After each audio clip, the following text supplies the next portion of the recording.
Oh, hey bitch. Oh, excuse you. Baloney wash. I'm annoyed. I'm just here to give my opinion and carry Annie. Oh, it's Chris Avalon Unfiltered, bitch.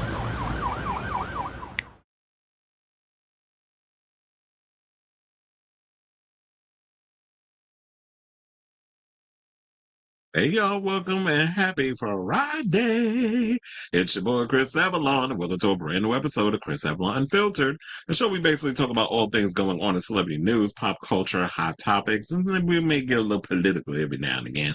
So if that's a show for you, definitely stick around, because we got a lot of tea to spill today, including some awesome news regarding what's going on, the two big characters that are returning for the Scary Movie reboot. Mason Gooding is giving us a little teaser on what we can expect from the upcoming Scream 7 movie.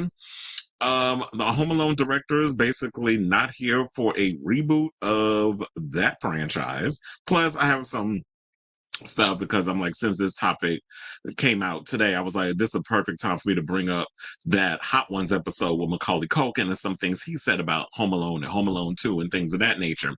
So we have that. Plus, we have some awesome news regarding those ratings numbers on how many people tune into the Taylor Swift Travis Kelce podcast. Well, when she appeared on Travis and Jason Kelce's podcast, we'll get into that.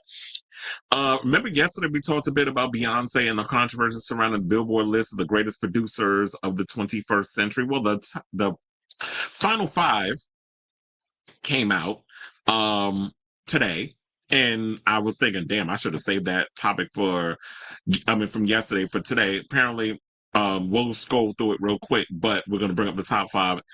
And I'm tight because Madonna wasn't even a part of it, but y'all had Beyonce and Mariah Carey and all these others up in there, but you didn't put her. Okay. So she wasn't she wasn't included, but I will give you the top five. Plus, what is going on with Ava Max? This rollout from her upcoming album, Don't Click Play, has been a hot mess. We don't know where she is. She kind of looks like vanished off the face of the earth, and her album comes out next week, and there's been no promotion or any kind of push behind the record. So we're gonna dive into that. Plus, Diddy looked like he won himself a little major court victory regarding his lawsuit a lawsuit against him from former The Band singer Sara Rivers. So we'll get into that. Plus, speaking of prison and lawsuits and sentencings and things, Sean Kingston got his sentence down to the courthouse today, and we'll get into how many years he is getting in prison for being a stunt queen and fraudulent and all that mess that was going on. Because, for that Beautiful Girls, them two songs here in the fire burning, I guess he needed to keep that lifestyle going because them two songs wasn't paying the bills. So we'll get into that. Plus, P. Davidson is opening up about being sexualized by the public, following his high-profile romance with Ariana Grande. Halle Berry's clapping back at David Justice over him saying that she wasn't motherly and she ain't cooking clean. That's why he divorced her. Plus, we got getting this messy divorce between David Geffen and his husband, Donovan Michaels. David Geffen has spoken out, so we'll get into that. Plus, Bob the Drag Queen and Yvie oddly have revealed if going on Drag Race was a curse. So we'll get into that and a whole lot more. But before we get to said topics, if you could please do me a solid, hit that like button. If you're new to the channel, hit that subscribe button. And also be sure to smash the notification bell so that way you know when we go live with a brand new episode of Chris Avalon Unfiltered. I will be putting in the timestamps once the live stream is over. So those who want to sit and follow the clips and things instead of having to sit through the whole full stream and all the banter we do in between, you can just go down in the description, click on which topic tickles your fancy, and then take it from there. So thank you all for tuning in. Thank you. I see people are starting to come into the show. I'm seeing the comments and stuff popping up. I'll get to those after we get to our first topic. So let me hit my banner. And without further ado, let's get into topic number one, which is Faris and Regina Hall have been finally revealed to be returning to Scary Movie. So after all the rumors and talks and all the things that was going around and stuff, it was finally revealed. Marlon Wayans revealed it on his Instagram. So yeah, we're getting my girls back, and I am excited that we're getting Brenda and Cindy coming on back. It's kind of like Sydney and Gail. So, Here's what he said. He was like, "We can't wait to bring Brenda and Cindy back to life and be reunited with our great friends, Keenan, Sean, Marlon, three men we'd actually die for in Brenda's case." Again, Faris and Hall said in a statement about their return. The reboot from the Wayans brothers is coming to theaters on June 12th of 2026. The brothers are reunited for the first time in 18 years to write an original script for the restart of the horror parody franchise, writing and producing the movie alongside Rick Alvarez, Jonathan Glickman, Alexandra Lowry, and Thomas Zadra are executive producers. Now, Scary Movie, which came out in 2000, was one of the highest grossing R-rated horror movies of all time. The film opened at 42.5 million at the box office, making the biggest debut for an R-rated horror movie with a black director at the time, because it was directed by Keenan Ivory Wayans. The Scary Movie film franchise was developed by Marlon Wayans, Sean Wayans, and Keenan Ivory Wayans. So now Keenan wrote and directed the first two films. Marlon Wayans and Sean Wayans wrote and starred in the first two films. This will be the sixth film in the franchise. Miramax is the studio behind the series, which Paramount Pictures is releasing worldwide. Scary Movie is part of Paramount's first look deal with Miramax. Now, Marlon Wayans previously spoke out regarding Harvey Weinstein, that mess, his role in stealing the franchise from his family during a September appearance on the Club Shay Shay podcast, citing a crappy deal with Miramax for the first film as the foundation for troubles to come, saying, quote, "It was so toxic." This is what he told Variety earlier this year. "The way the Weinsteins handled the business of Scary Movie. I could write a scary movie about it. We probably should have sued." Now, when Jonathan Glickman took over as head of Miramax a year ago, the studio was struggling to reboot the franchise. Now, before Glickman took the reins, the studio was developing a reboot of Scary Movie independently from the Wayans brothers and had the absolute nerve, the unlitigated gall to ask Marlon Wayans if he wanted to do a damn cameo. And I'm like, first of all, how the hell you take my IP? Y'all were messy about it. And I mean, not saying it was Jonathan Glickman fault, that was all Harvey Weinstein and them. But how you want to take my franchise and then you got the nerve to come in and be like, "Do you want to do a cameo? You want to just like pop up in the booth?" No. Like, if I'm going to come in and do Scary Movie, y'all need to give me the rights back, or you need to let me come in and write the reins, because the Wayans brothers came in and did the first two movies. The third one wasn't so bad, but then after that, it went pretty much downhill. But we don't know, like, the reason why we tuned in and came and supported those movies was because they were good and we liked them. And so now y'all wanted to come in because y'all thought, oh, it's successful. So y'all didn't think it was because of the talent. Y'all thought we just showed up because we just wanted to see a movie and we just blindly just watched stuff. No, we came to watch because the Wayans brothers, legacy family of comedians, and we know the type of stuff that they write. Now, if you're going to come in and do this movie, I do feel like we need to get back to the days of where everybody wasn't so damn uptight and be like, "Oh, we can't make fun of this person. We can't make fun of that person." I mean, like, if you watch the old Scary Movie, the way they got away with certain things, I don't think you can get away with that today. But I do feel like we need to get back into stop taking things so damn seriously, because these days, I know this new generation, I mean, "Oh no, you can't say that, that's inappropriate." Now, I'm not here for the type of comedy where people feel like I need to be offensive for offensive sake. Um, and there's no context to the comedy. Like, to me, for example, when I saw this setup of a joke done by Mark Maron, where he was talking about that how certain snowflakes are mad because they can't use the R word. That would be like somebody who's an ableist or something or another. So he actually used the word in a way where it was like he set up the joke, and then the punchline was the using the word, and it built up to that whole situation. So you can find smart ways to make the jokes and stuff work, and I'm here for that. Just, you could be offensive, just be clever about it and don't be lazy. And that's what I think that a lot of people misconstrue when it comes to offensive comedy. They think that it's all about, "Oh, you're just, I'm just upset because I can't say derogatory word. I can't say the F word. I can't say the N word. I can't say like, if it sets it up in a way where it's funny, then I don't mind it. But don't just be trying to be crude and thinking that that's supposed to pass as a joke, because no, that's just laziness. And a lot of these comedians that don't know how to adapt, they get all bent out of shape over it. So that's why Marlon Wayans at the end of the day said that he wasn't interested unless he could come back and his family could deliver the jokes the way they did it, because at the end of the day, this was their baby. So the fact that they were like, "You know what? The films post Wayans black flavor, or as we like to say when we black and white people try to take over, some black seasoning. So he met up with them. They came up with a pitch and they made a deal.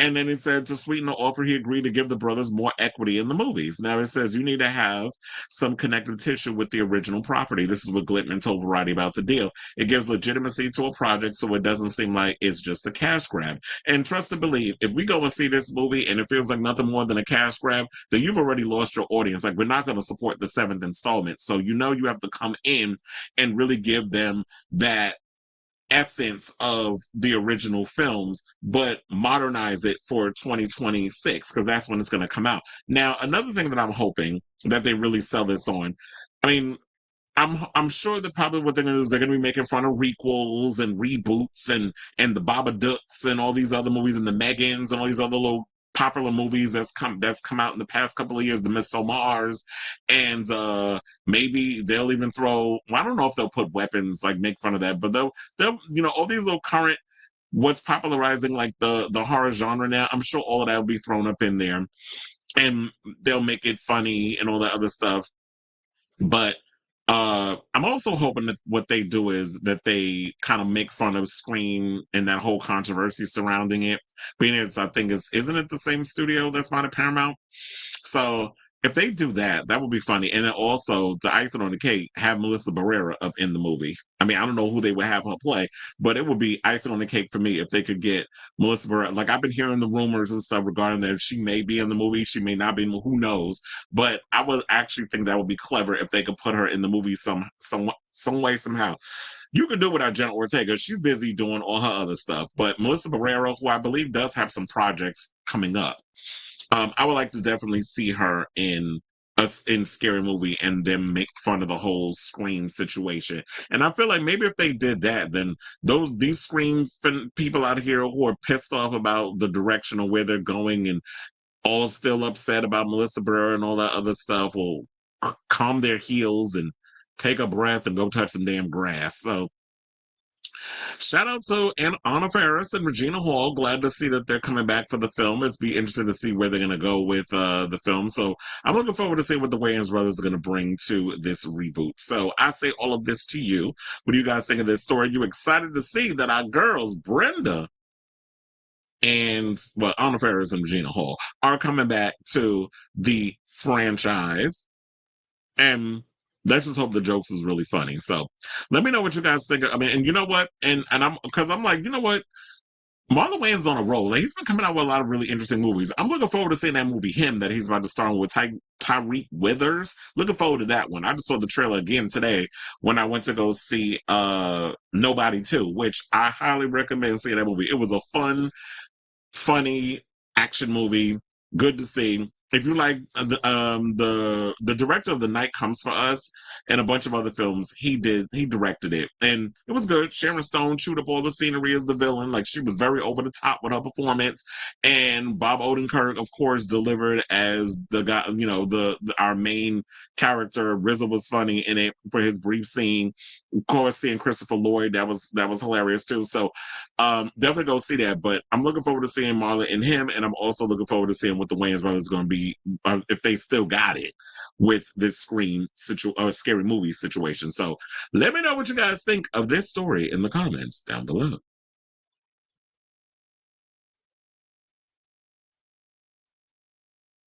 Happy Friday. I really don't get the attraction of Pete Davidson. Well, he don't get it either. That's why, and that's what he said in the interview. But we'll get to it. It would be weird to not do a scary movie without Cindy. Hello. I mean, it was interesting that they came back all them years, even after the Wayans brothers were kind of kicked to the curb. But yeah, it's kind of like the same people bitching about Sidney Prescott being in every movie. I don't hear y'all bitching about Cindy and Brenda. So whatever. And so I would only watch Scary Movie 6 if these two were in it. I really hope they own in on the Peel era of horror and Stranger Things in the movie. I would not mind Ashley Tisdale coming back though. But we'll see who they add into the cast because we haven't heard anything. I don't think we've heard anything regarding who they've cast. The only ones we know that they've cast so far is Anna Faris and Cindy and Brenda. Those are the only ones we know. Regina Hall and Anna Faris. Those are the only ones. Anybody else, I don't know. They'll probably start adding, announcing who's going to be in it as they get close to shooting. I didn't even see the last one. And so one of the funniest moments was Ray getting a peen through the ear. Oh. Yeah, the gay jokes was funny, though. He said, and Brenna's iconic death in the theater in the first one. Mm-hmm. Yeah, she isn't nobody, too. But she was good in it, too. Um, Playing the villain. He said, "Oh, I can't wait to see the original 1990 Teenage Mutant Ninja Turtles movie. It cost me $35 for the." I said, "Damn, why so expensive?" I actually wanted, you know what? Damn, I just realized. I think today actually there was a Fathom event for the Texas Chainsaw Massacre's 50th anniversary to be shown in the theaters, but I thought I was going to work today, so I didn't get tickets.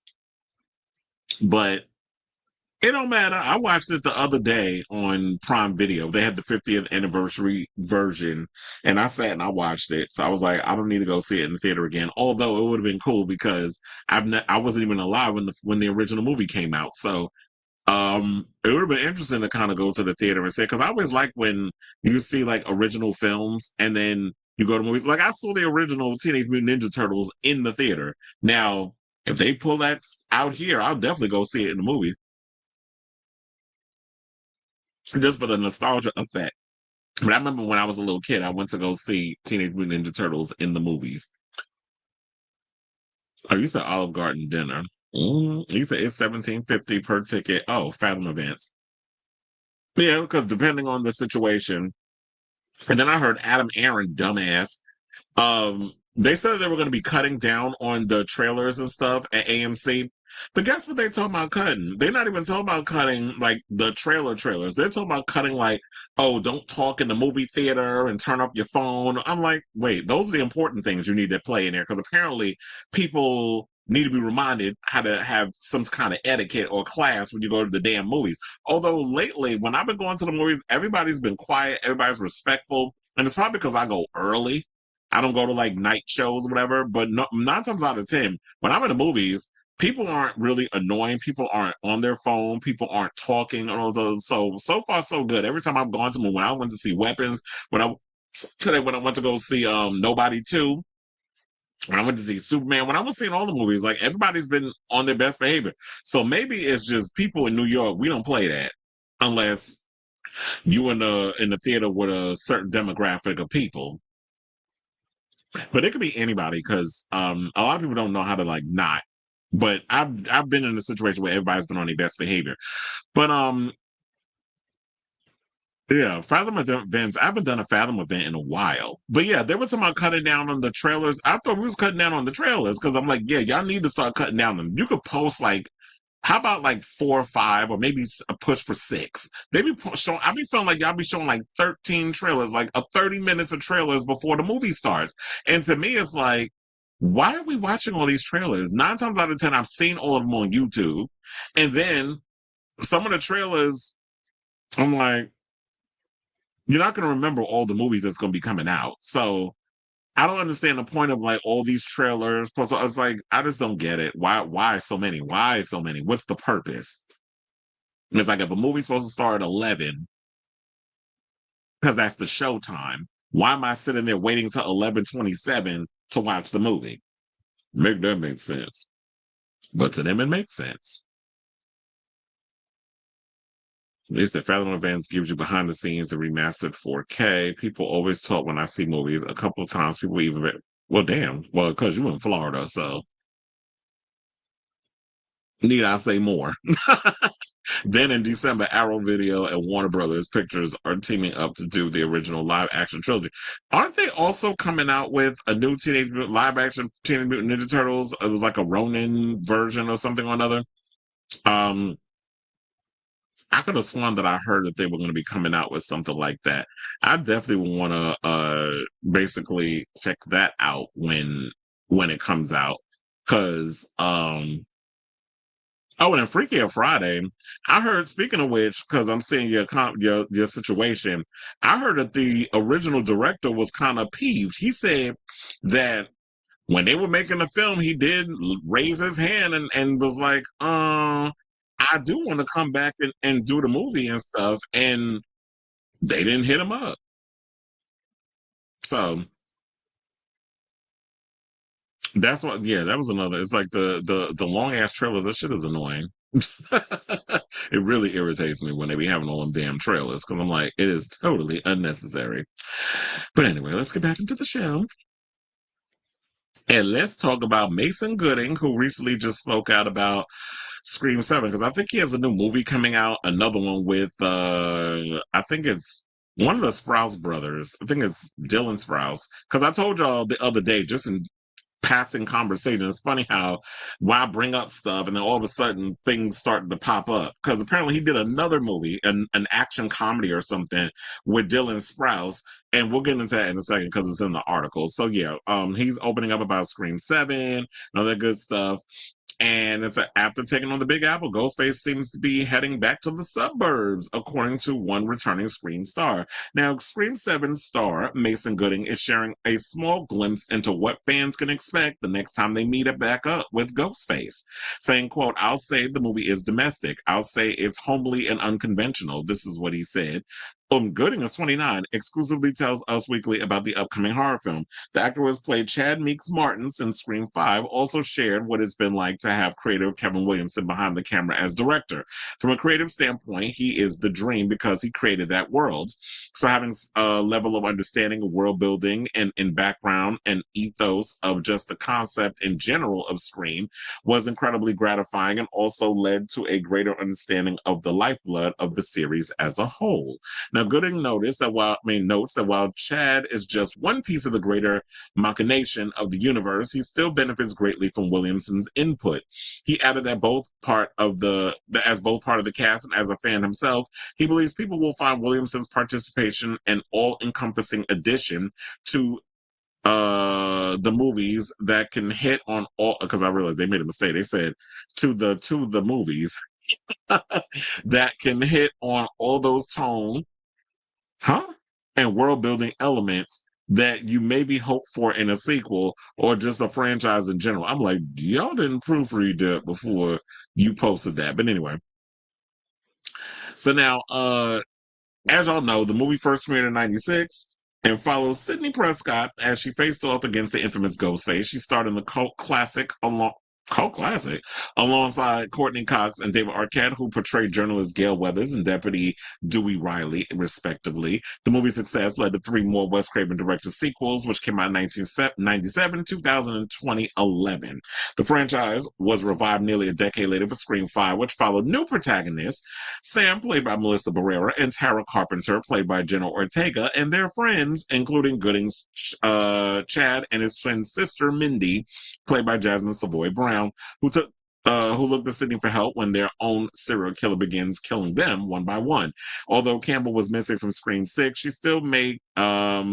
she'll make her return alongside Cox, Gooding, and Brown for Scream 7 after Barrera and Ortega's exits from the franchise. Well, one was fired. The other one decided not to come back, and her story changes about as many times as I changed my damn drawers. So, who knows what's the real reason why Ortega left, but everybody's still selling on the fact that because Melissa Barrera was fired, she was just like, I'm moving on.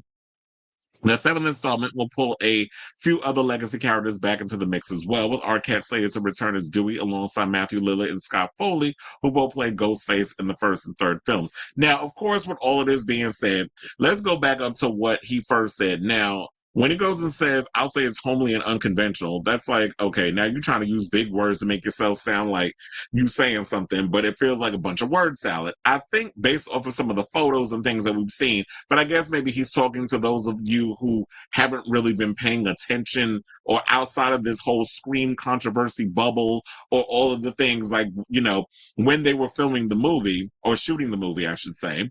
Um, all the location photos that they were showing when they were filming it out in Georgia, where they showed them out on location and that it is like very suburban. I don't think they've revealed exactly the town that this is supposed to be standing in as, like where Sydney and her family actually lives, because I don't think it's Woodsboro. So I don't think they've actually mentioned the town in which it's in. I know there's been speculation and there have been people out there Like the Wolfman's got Nards and the Critical Overlords and all of them who have done their little, speculation videos and all that other stuff. But for now, I'm just want to, I don't know. Some people think it's Seattle. Some people think it's Georgia. Some people think it's all these other different places. I guess we won't know until we get closer to the movie or when the movie comes out, what town is Sydney and her family living in, and all this craziness is ensuing regarding her whole situation. Now, also, when he wanted, another thing I understand, like, what I like the fact that he had said was the fact of talking about Williamson's participation and it being an all-encompassing addition to the movies that can hit on all the tone and the world building elements that you hope for in a sequel or just a franchise in general.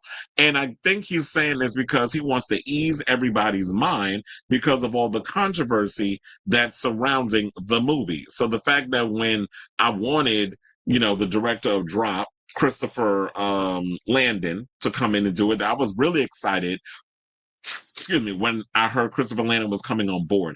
Now I really want him to do it. I Know What You Did Last Summer. Jennifer Caden, I'm sorry. It was cute or whatever what you did with I Know What You Did Last Summer, but if you really want to up the ante with the slashing and the cleverness and the kills and some smart writing, I need Christopher Landon on this. We need a homosexual touch on this franchise. So, because I love what he did with Drop. I love his Freaky. I love all the other movies he's done, and they've always kind of been scream coded in a lot of the way he does his movies. Although Drop did kind of give me Hitchcockian type of vibes via the tone.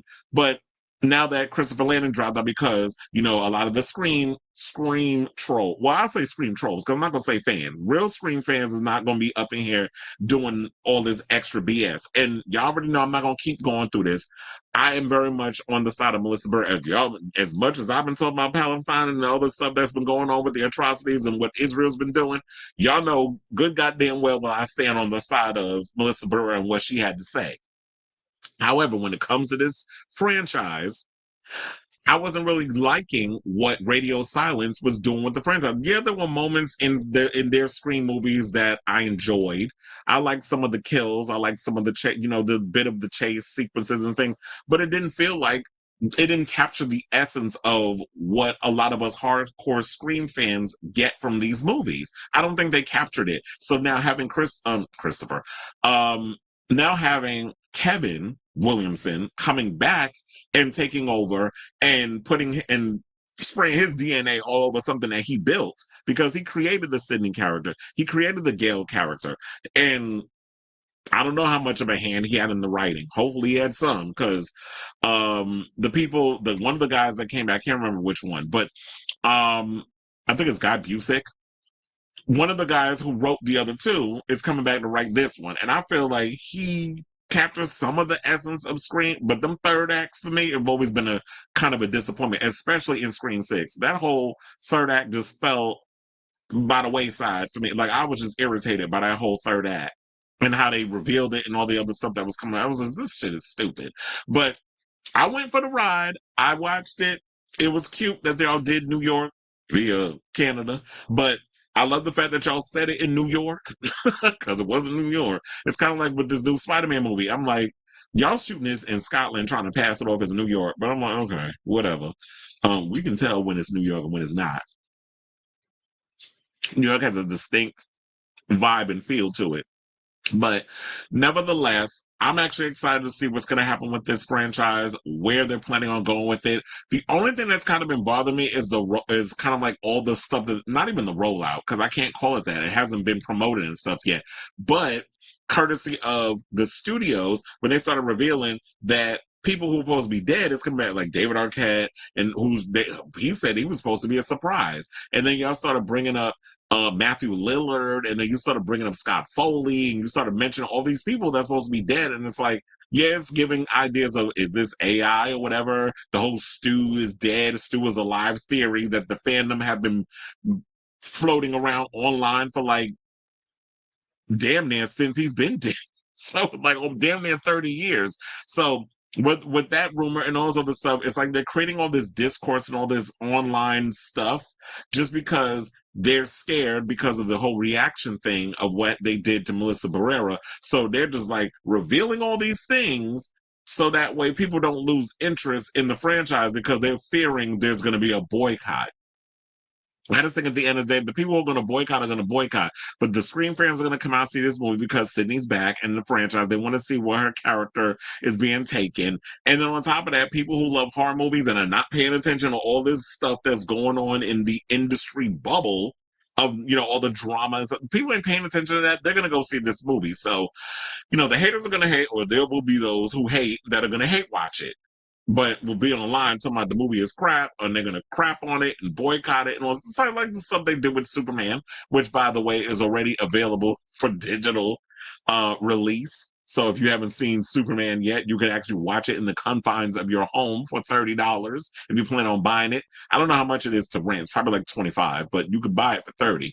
So and then let me scroll on down because I didn't get to the movie that he did he's promoting, because that's why all of this is coming up. So apparently he did a movie, because I would say, where's the name of it? Oh, their action flick is called Under Fire, and it's with Dylan Sprouse. So they did a movie together, because there's a movie, I can't remember the name of it, but it's on Netflix, and that's how I came up. I was like, oh, look, I like Dylan Sprouse, because I used to watch The Secret Life of Zack and Cody. And also, what was it? Oh, and I remember them because they was on Full House. So that's why I remember the Sprouse brothers, because they played the twins of Lori Loughlin and John Stamos characters, Uncle Jesse kids, and Aunt Becky, I should probably say. And they did this action movie together. I can't remember the name of it, but like Dylan was the action hero. Him and his sister was stuck on some bridge or whatever the case was taken over by terrorists. And Mason Gooding played the villain. But Mason's acting in that movie was god awful. I don't know if he was intentionally trying to be over the top and campy, but if he was going to be over the top and campy, even though your movie came out before this new one that I'm about to mention, maybe you should, for future reference, watch oh my god, what was the name? Nobody 2. And watch Sharon Stone's performance as the villain in that movie. The way she just ate up every scene and looked like she was having too much fun and being over the top and stuff. Oh, the gays are gonna live for her performance in that, because Campy cannot describe how she was playing that her villain character in the film. And I just liked it, that she was just so crazy and over the top. And that one was not good, by the way, but what do you expect from Netflix? So when it comes to this movie, I might actually check this one out if it's on streaming or whatever. But it said it's hitting theaters and digital platforms today, actually. So Under Fire, I guess it is on digital platforms if people want to rent it. But they said it's also in the movie, so they're gonna have it. They're doing the day and date situation, which is like in the movies and then on streaming at the same time. What's the point of going to the movies to see it then? So yeah, he talks a bit about him doing that movie, but I don't think that we care enough about that because this is about Scream. So yeah, I'll definitely be checking out the movie when it comes out in February. Funny enough, when I read this article, where I got this article from Us Weekly, they said that there was no release date for Scream 7. However, I'm like, you wasn't doing a little simple Google search would suffice, because they've mentioned, for now, Scream 7 comes out February 27, 2026. However, I kind of wish they would have just pushed it up a bit and had it come out this year instead. But I guess with all these other movies like Black Phone 2 and so many other movies that's coming out, they probably don't want to push it out right now. They'll stick it to February. But I did hear that we may be getting the trailer for Scream 7 during Black Phone 2. Those are the rumors that's floating around. So I'm actually hoping that they would. And that would make sense because that's October, and then the movie comes out in February. So you could put out a teaser, and then like December, January, you could drop like a big trailer, whatever the case is, and then take it from there. But I do think that's around the time y'all need to start heavily promoting this movie and start letting people know that there's a new Scream movie coming. Because I know outside of the bubble, there's a lot of people that probably don't know. So I say all this to say, what do you guys think of this story? Are you excited to check out this new Scream movie that we have coming? I'm going to check it out with all the actors that's in it, and it better be a high damn body count. And I do wonder if they will kill off the final 2 of the core 4. So let me know, according to Allison Brie, she said the core 4 need to die. So let me know what you guys think of this story in the comments down below.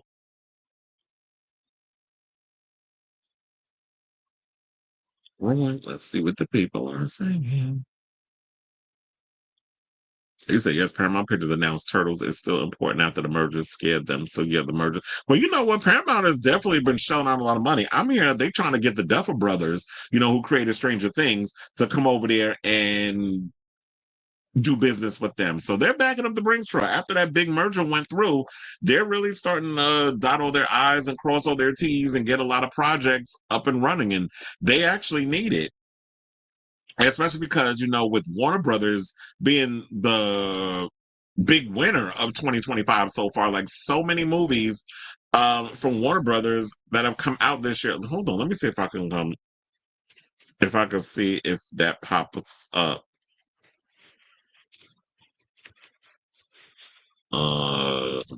Biggest. Let me see. Yeah, I want to see if it actually comes up. Yeah, because in the beginning of the year, I feel like beginning of the year, it was a struggle a bit for Warner Brothers. Like a lot of their films really wasn't doing well, and then all of a sudden they started coming out victorious. So yeah, oh yeah, I found it. So they were talking about like all the movies because in the beginning, Warner Brothers, they've been saying, set a huge box office record with its last 2025 movies. So they had a rocky, remember, they had a rocky 2024, and then the beginning of 2025, they weren't faring all too well. But then, we had a Minecraft movie. That was when it kicked off the hit. Well, that was just like one. So people were like, oh, look, they got a hit. So then Minecraft movie, 162.7 million. Then Sinners came out and it was like at 48 million. Final Destination Bloodlines with 51.6 million. Then F1 came out. I freaking love that movie. I cannot wait till that comes out. I'm definitely purchasing that. But I also heard that they're going to bring that back in IMAX. I think I want to go see it in IMAX. I haven't seen it in IMAX. I saw it in Dolby. I want to see it in IMAX. F1 premiered 57 million, and then we had Superman, which is now available on digital at 125 million, and now Weapons. That's the sixth one, which hit the box office opening weekend with $43.5 million. And shout out to Kristen Wiig, who they just announced that she joined the cast of Masters of the Universe and she's playing Roboto. Doctor, the Mr. Roboto. That's all I think of. Dam Morigato, Mr. Roboto. When I hear that. So yeah, they're doing well over there. Shout out to y'all Warner Brothers. So yeah, Paramount definitely y'all could use a couple of W's and not just Taylor Sheridan taking over Paramount Plus because all his shows are hits over there. And I heard they're about to build him a studio out in Texas. I guess Scream movies are murder mystery. Hint, unlike most slashers, it's critically acclaimed, but Scream 6 gave us so many clues to point the killer. That's my rewatches. Don't ruin it. Yeah, Scream 6, I was like, I figured out who the killer was. Like, I told you, like, I figured out it was the damn father when they killed the therapist. Based on that scene in the precinct, I was like, there's him. And Ethan kind of gave it away, but I didn't guess it was gonna be three of them. I thought they were gonna do the typical too. But yeah, I feel like they just beat everybody on the head with all the clues. The one thing I liked about the original Scream is sort of like the way Skeet Ulrich played Billy Loomis, which was he had all the clues. All the clues that were there that he was the killer. Then they would do certain sequences like, is he the killer though? I'm not sure. Like, I'm really sure that he was the killer, but then he would do something that would kind of throw it off the scent. So you're not sure. And then turn out he was the killer. Once he does, we all go a little mad sometimes, the scene from Psycho. So when it comes to that, it's like, that was brilliant. The way they kept playing, how clever he kept like with the twists and the turns. And I like that, where it's just like, I'm sure he's the killer. My gut is saying it, but now you're trying to throw me off the scent and it's almost working. You had me for a moment, but so it kind of gets like that for me. On first view on my rewatches, I'm like, I see it. Yeah, in the beginning, you're kind of like just trying to go along for the ride. And when you rewatch, that's when you're like, okay, now you started to notice things that you didn't notice before. You were waiting until it hits. Wait, which one are you waiting to hit? HBO Max? You talking about Superman, or you talking about Scream? Because I'm like Scream. Well, I guess you saying HBO Max for Superman because that's Warner Brothers. Wood Nipples is in the building saying, "Hi, Chris. I'm off for work." Saying, "Hello." The head of Universal Music called Drake out and said, "If you want to be let go and go independent, come talk to me." Lucian Grande basically called him too old to do these stunts. Maybe, well, he is like pushing 40, or is he 40? No, he's like late 30s, right?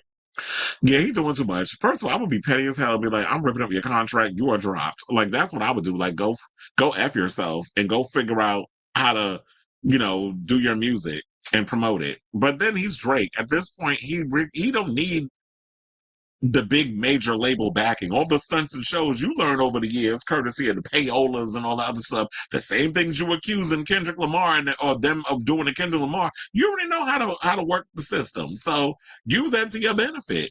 Go independent. That's what I would say. Go be an independent woman, Miss Mamas.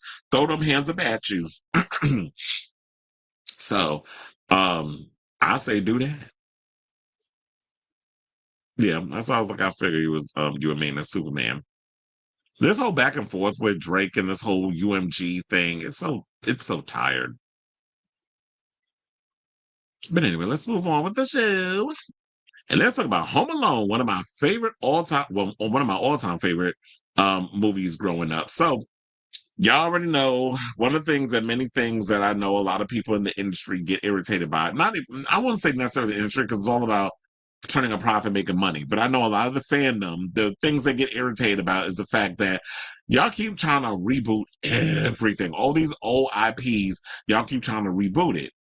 There's some movies, in my opinion, that I feel like should be left the hell alone, that are off limits. One of them is The Goonies.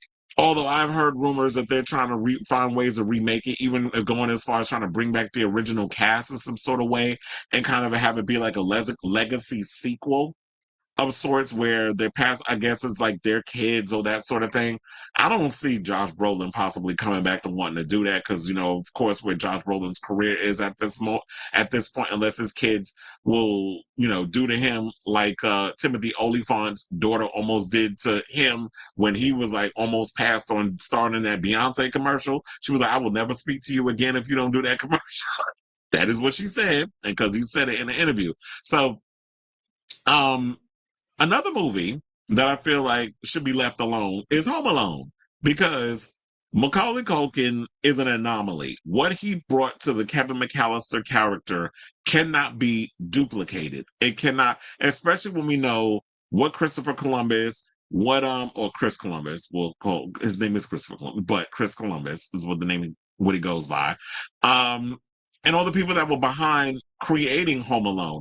That was a lightning in a bottle type situation. You cannot duplicate, and we've seen them try to do it with Alex D. Linz and all the others that have come in they've tried to make sequels and those other stuff of the Home Alone franchise. And it's like that was a lightning in a bottle situation. I don't think they should touch it. And speaking of Chris Columbus, neither does he, because shall I feel old? Because Home Alone is celebrating its 35th anniversary in November.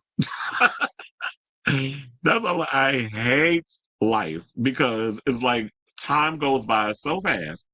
Somebody said time goes by so slowly for those who wait. No time to hesitate. But no, time be going by too damn quick for my liking. Because I can't believe it's been 35 years since Home Alone came out. And that was like 1990. And we're in 2025. So yeah, so Chris Columbus is speaking out against remaking or rebooting his classic Christmas comedy, which, like Mariah Carey's album, is something that we like to revisit once a year. Also, A Christmas Story. That's another one I like to watch. And Die Hard, because Die Hard is a Christmas movie too. So I tend to watch it every year. I have my vices. um, what else is another one that I think is a good Christmas movie? I mean, A Christmas Story. I love that movie. Um, I don't know if I could do Terrifier 3. That'd be too much to do like as a yearly thing. But anyway, so yeah, so while chatting with Entertainment Tonight, Columbus said a Home Alone reboot would be a big mistake. Now, the 1990 classic starred Macaulay Culkin as Kevin McAllister, an 8-year-old boy who must fend off a pair of robbers when his family accidentally leaves him home during Christmas vacation. He said, quote, I think Home Alone really exists as not at the timepiece, but it was this very special moment. And you can't really recapture that. I think it's a mistake to try to go back and recapture something we did 35 years ago. I think it should be left alone. Now, as I already set up before I got to his quote, because this is actually the first time I'm reading this article, so I'm glad we're on the same page, sir. I 1000% agree with him. Now, the 1990 movie was a box office blockbuster with 476 million worldwide, making it the second highest grossing film of 1990. Columbus' return for the 1992 sequel Home Alone 2 lost in New York, which grossed less but still managed to become the year's third top grosser with 359 million worldwide. The two movies made Culkin a child actor sensation. He recently appeared on Hot Ones and explained his reasoning for why the sequel is better than the original. So let's get into that. So yeah, he was on Hot Ones, and here's what he said. He said the reason why he likes the sequel is because he got paid more. I think I own 5% of the net. This is what he said about the sequel. And so 15%, and also 15% of the merch. So if you buy a Talk Boy, I'm like, yeah, I'll take 15% of that. Thank you very much. By the way, buy a Talk Boy this Christmas.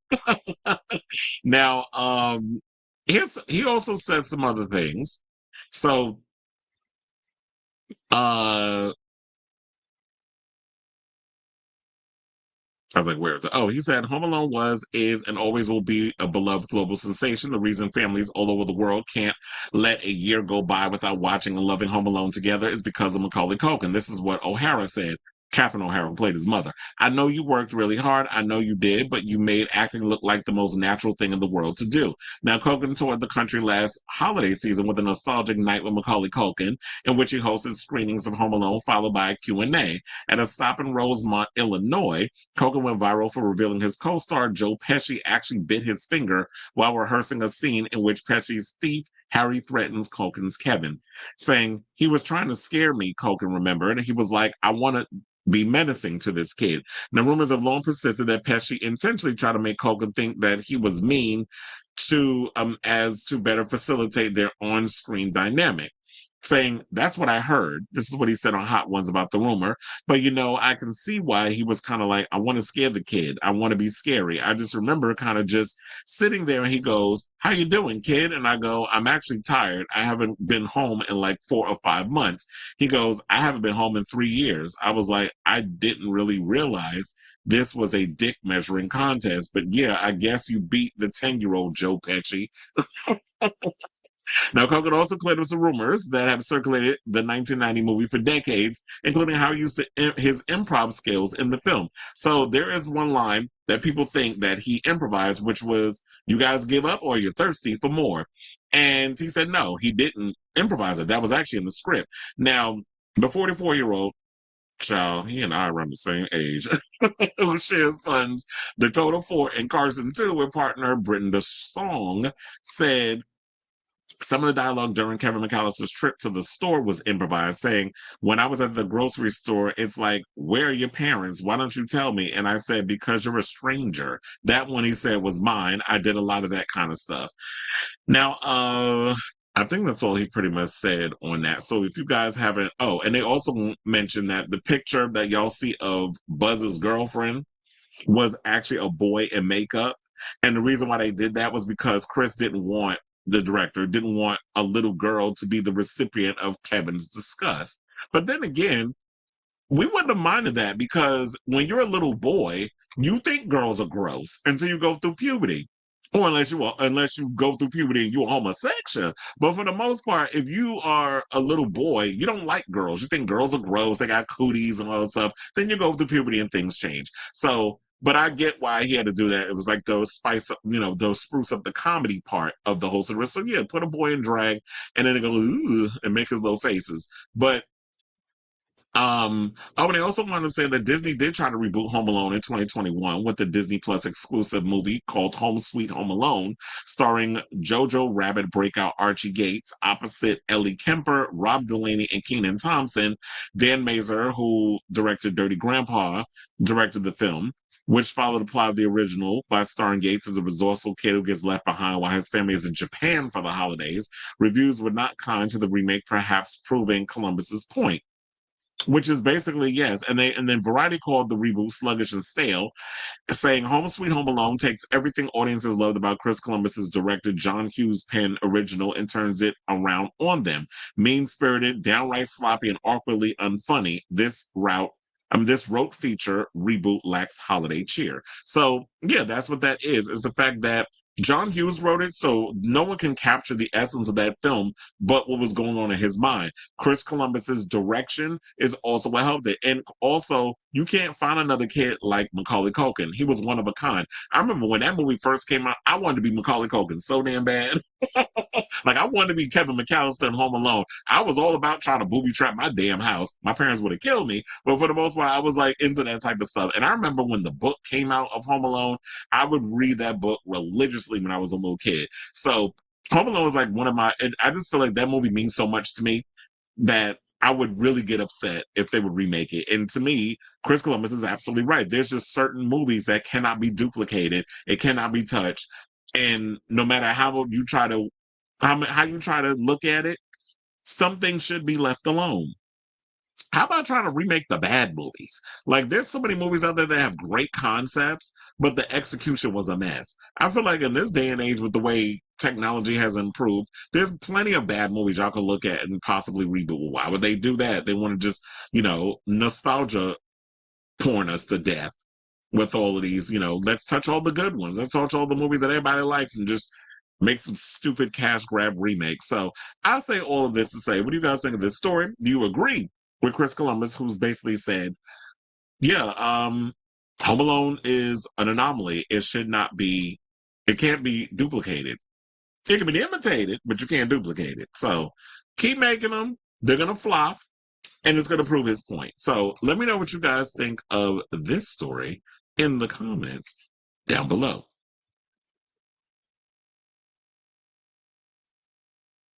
There are no movie theaters near me. They cutting funding. Bus routes is too expensive to take Lyft. I was like, where you live that there's no movie theaters around you? Like you said, even certain TV shows can be rebooted. The Nanny, Friends, Everybody Loves Raymond, the cast said it best, without the parents, there's no show. Yeah. Just like with Family Matters, you can't remake that. There's certain things that just shouldn't be touched. Just try to get creative and come up with original IP. Stop always trying to remake what used to be. Speaking of, I guess maybe they learned that from that and Just Like That, which had its finale yesterday. And a lot of people was telling me it was underwhelming. I'm like, oh, so you pretty much explained the entire series. An underwhelming finale for an underwhelming series. It's like, I like the character of Seema, but the show is nothing without Kim Cattrall also being a part of it. And I bailed on that show halfway through the second season. And Michael King said that it was his decision to end Sex and Just Like That. I'm not buying it. I think HBO was like, child, them ratings is not doing what needs to be done.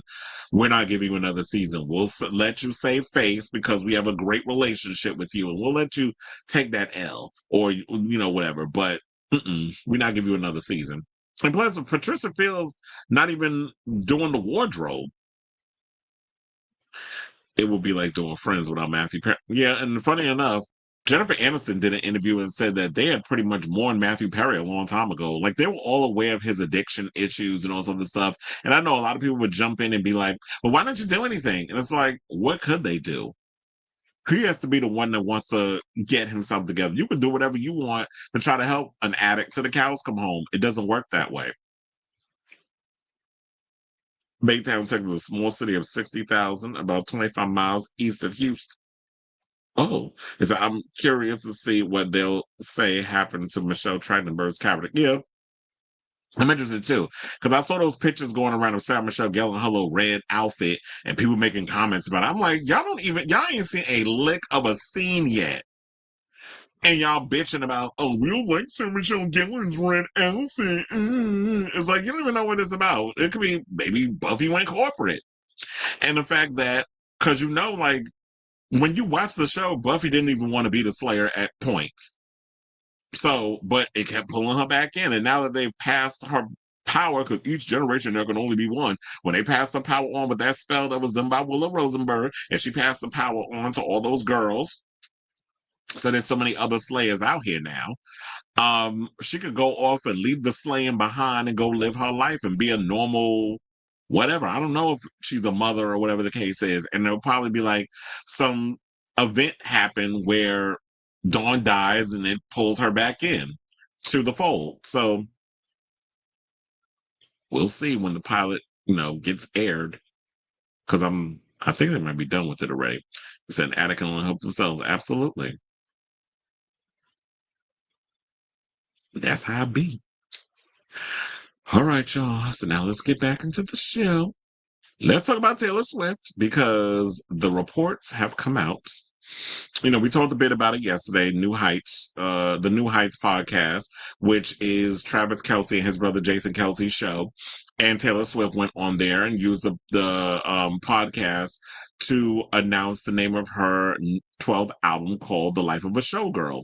So we did talk about how I heard the ratings was through the roof, but I didn't have the numbers. But the numbers came out yesterday, and they're pretty good. It got to the point where I didn't even know that they crashed YouTube because they were streaming, and they crashed it because the amount of people that were watching. So they said Taylor Swift's New Heights Show podcast episode earned 13 million YouTube views in 24 hours. So they said the latest, according to the Hollywood Reporter, they said the latest episode of Travis and Jason Kelce's podcast, New Heights, exploded in popularity thanks to the duo's in-depth interview with Tay-Tay.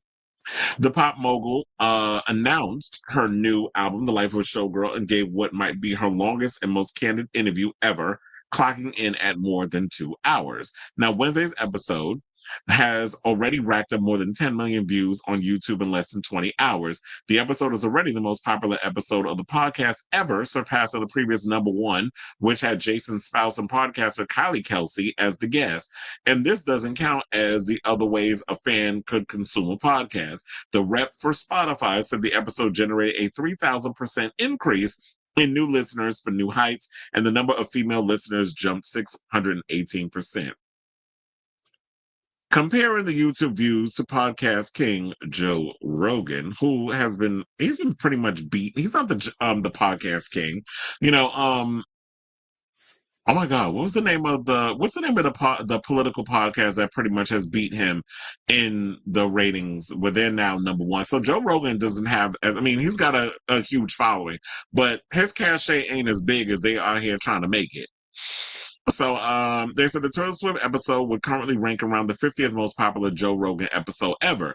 Now, Rogan's biggest episode on YouTube was a discussion about UFOs with Bob Lazar and Jeremy Corbell, which had 64 million views, followed by Rogan's interview with Donald Trump last fall with 59 million. New Heights often ranks as a top 10 podcast, while Rogan's JRE is often number one, and it will be interesting to see if Heights moves into the top spot for a week, especially since the Swift episode is still racking up views. The numbers also come despite the live stream seemingly crashing near the end of the podcast around the time when Swift pulled out her new album cover to show her fans. It probably was because, when you are live streaming, kind of like when I am now, depending on whichever topic that you're doing, I will see like right now, I can definitely see it like when the numbers are going up and when they go down, people popping like it just went up. As I said that, when it pops up and it goes down and all other stuff, you start to see all of that depending on, what the topic is. So yeah, when she pulled that vinyl out, you already know, like, oh my God, they're seeing this happening in real time as they're going through YouTube, and people are clicking on for that specific part. So they said, when she showed her fans the album covers, they said, quote, "We hit a glitch, but we'll be back shortly," the New Heights X account posted, before later tweeting, "Shout out to all the 92%ers and Swifties who actually helping us break the internet." Oddly enough, the NBA star and Swift fan Caitlin Clark predicted, "Are you sure YouTube isn't going to crash tonight?" Yet a spokesperson for for YouTube tells THL that the problem actually wasn't on their end. I'm not buying it. Now, among the revelations on the podcast, Swift collaborated with Sabrina Carpenter for the closing track, which is the title track. Also, after years of collaborating with Jack Antonoff, who I just heard produced, well, you already know he did Man Child. Speaking of Sabrina Carpenter, I just heard that he produced a new Lana Del Rey diss track towards Ethel Cain. So I just found that out today. And also, like I mentioned before, I had no idea he was married to Margaret Qualley, who is the daughter of, oh my God, what's that actress's name? I can't remember her mother's name. Madeline Stowe? No, that's not her. I can't remember her name, her mother's name. Famous actress. But I had no idea he was married to the chick from The Substance.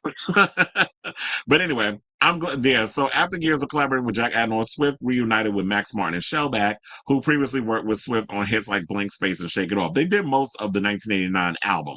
So that's what I think, but the album they said will feel more pop-driven rather than more downbeat and minimalist, based off her recent work, especially like the Torture Poets department.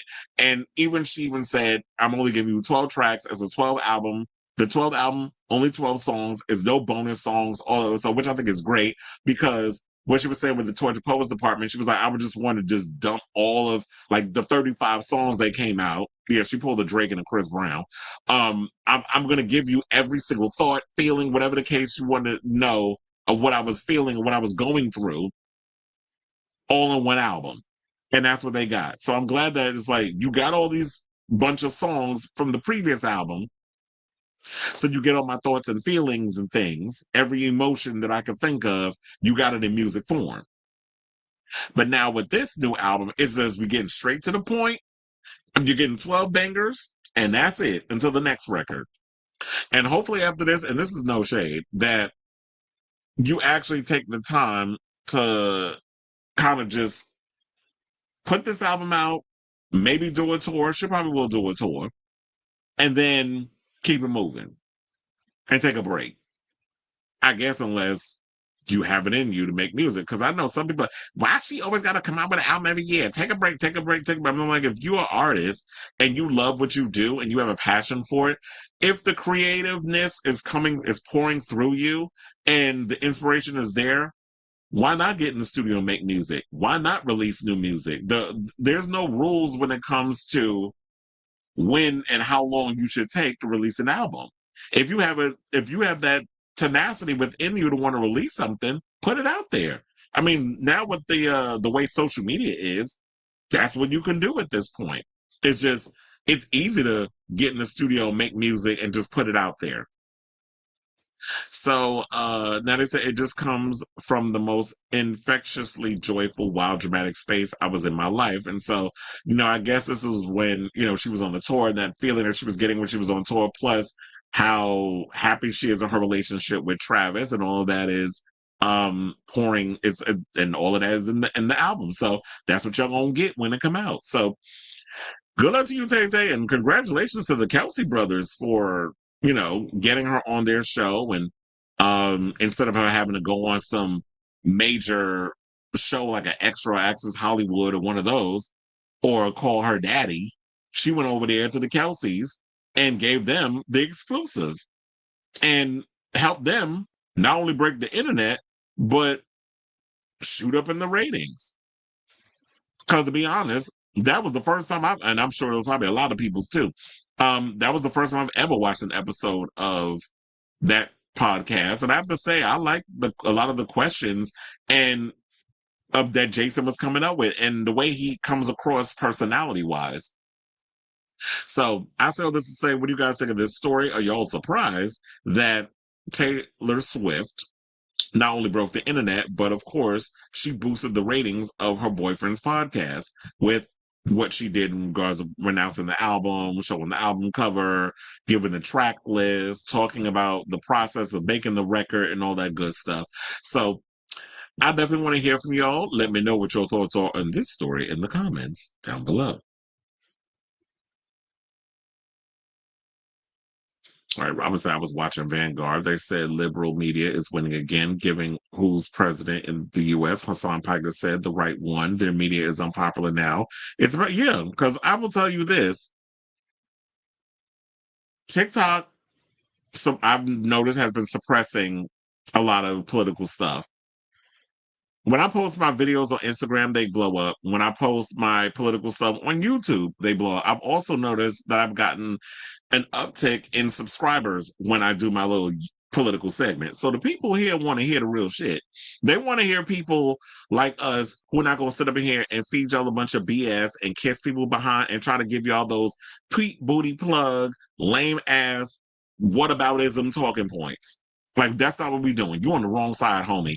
So people like, when I've gotten more into talking about me, I don't care. I'm going to tell y'all how it is. When you hear Hassan Piker, when you hear, Crystal Ball and her show, when you hear, all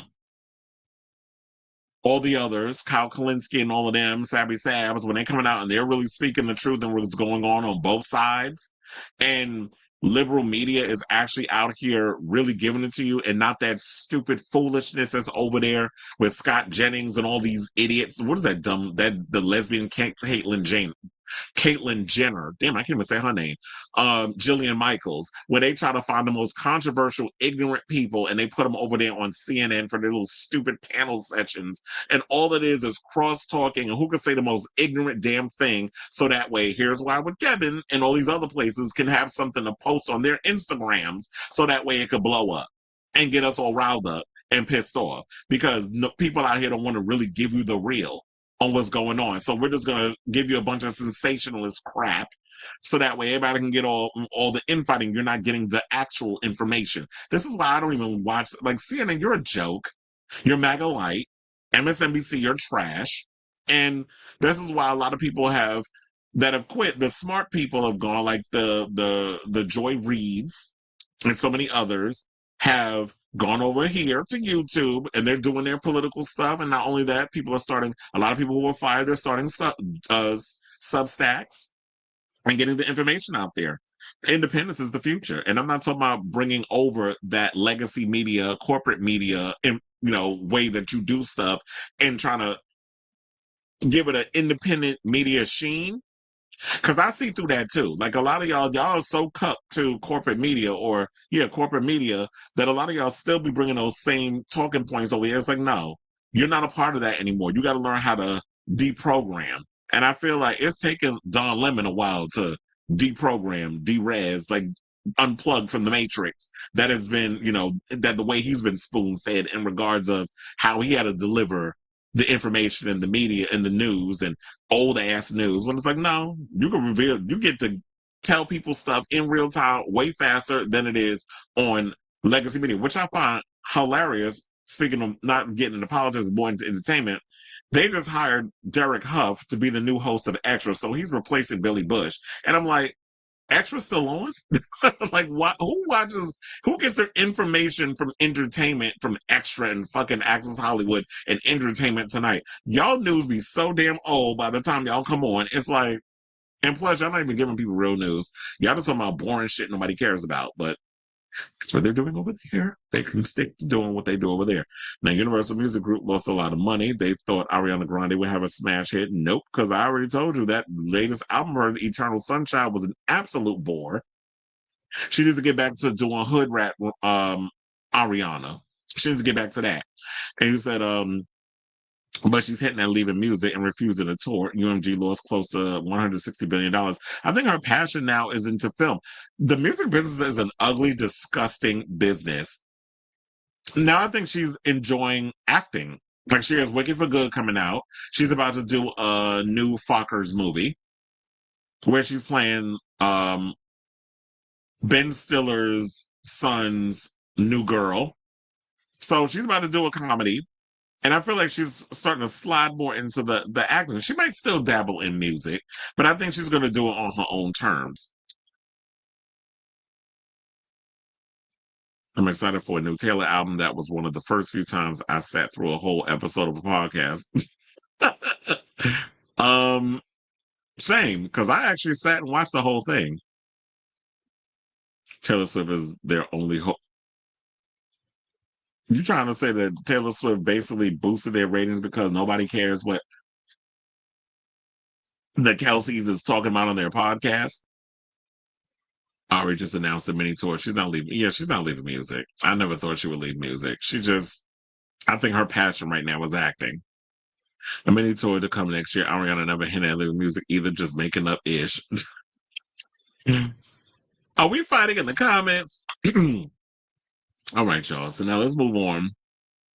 And let's get back into this story. So yesterday we talked a little bit about the whole Billboard producers of the 21st century on the Hot 100. They had the full list. They finally released the top 5. And it was a bit controversial because we had Beyonce that came in at number 6. But before we get to those top 5, I'm not going to do the long-winded video that I did yesterday because I was like, damn, that wasn't a long one. I felt like that video went on, that whole topic went on for like at least a good damn near 30 minutes. But just a quick recap. So, let's see. 25 was Brian Michael Cox. 24 was will.i.am. Then we had 23 was Boy Wonder. 22 was Corey Rooney, who, worked a lot on, for Lopez's debut album. 21 was Greg Kirsten. 20 was Jeff Basker. 19 was The Weeknd. 18 was Oz. 17 was the Smeezingtons. 16 was Scott Storch. 15 was Mariah Carey. 14 was Kanye West. 13 was Taylor Swift. 12 was Danger. 11 was Louis Bell. 10 was Timbaland. 9 was Jermaine Dupri. Benny Blanco was number 8. Jack Antonoff was number 7. Beyonce was number 6. And, they were saying because, she accumulated a lot of, she was essential in a lot of the big hits that came out of Destiny's Child, which, of course, would be Independent Woman Part 1, Bootylicious, Crazy in Love, Baby Boy, Check on It, Irreplaceable, Break My Soul, Texas Hold'em. So, those are a lot of her biggest hits and her being behind them. But of course, there was people up in the comments that was getting all mad and they were saying like, yeah, well, her and her 27 collaborators,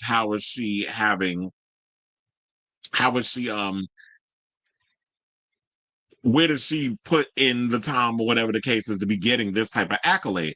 I'm just relatively confused on how Billboard even came up with this list, because while y'all are highlighting producers like a Jermaine Dupri and a Jack Antonoff and a Max Martin who are very hands-on behind the scenes, when you throw in somebody like a Weeknd and you throw in somebody like a Beyonce and you throw in somebody like a Mariah Carey and you throw in somebody like a Taylor Swift, it's like, I understand when you look at Mariah Carey, it's always Mariah Carey and the producer. It's Taylor Swift and the producer because it's a co-collaboration. And then it's The Weeknd and the producer. So it's close. So I get that. That makes sense. But then when you look at Beyonce and her being put in there, they knew by putting her in there it was be controversial. Then people was bringing up how many Grammys she won. I said, okay, that's besides the point. The Grammys and all that other stuff have nothing to do with being included with greatest producer of the 21st century, because she hasn't won a Grammy for best producer. She won a Grammy for in the arts department.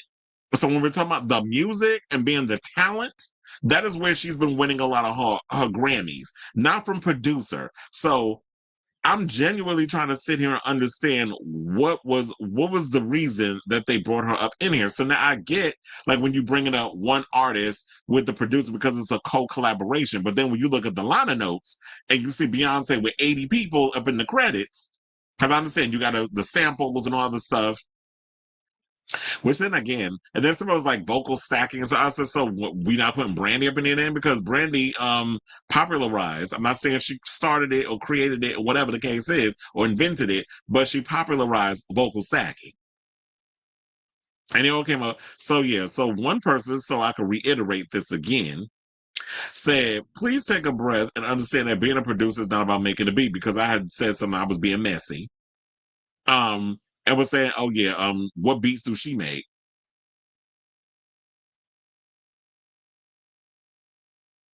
Somebody said, I'm gonna not respond to this post. I can already see MF bowing in front of her. Oh my God. And I got all these dumb queens jumping up into my comments with they bullshit.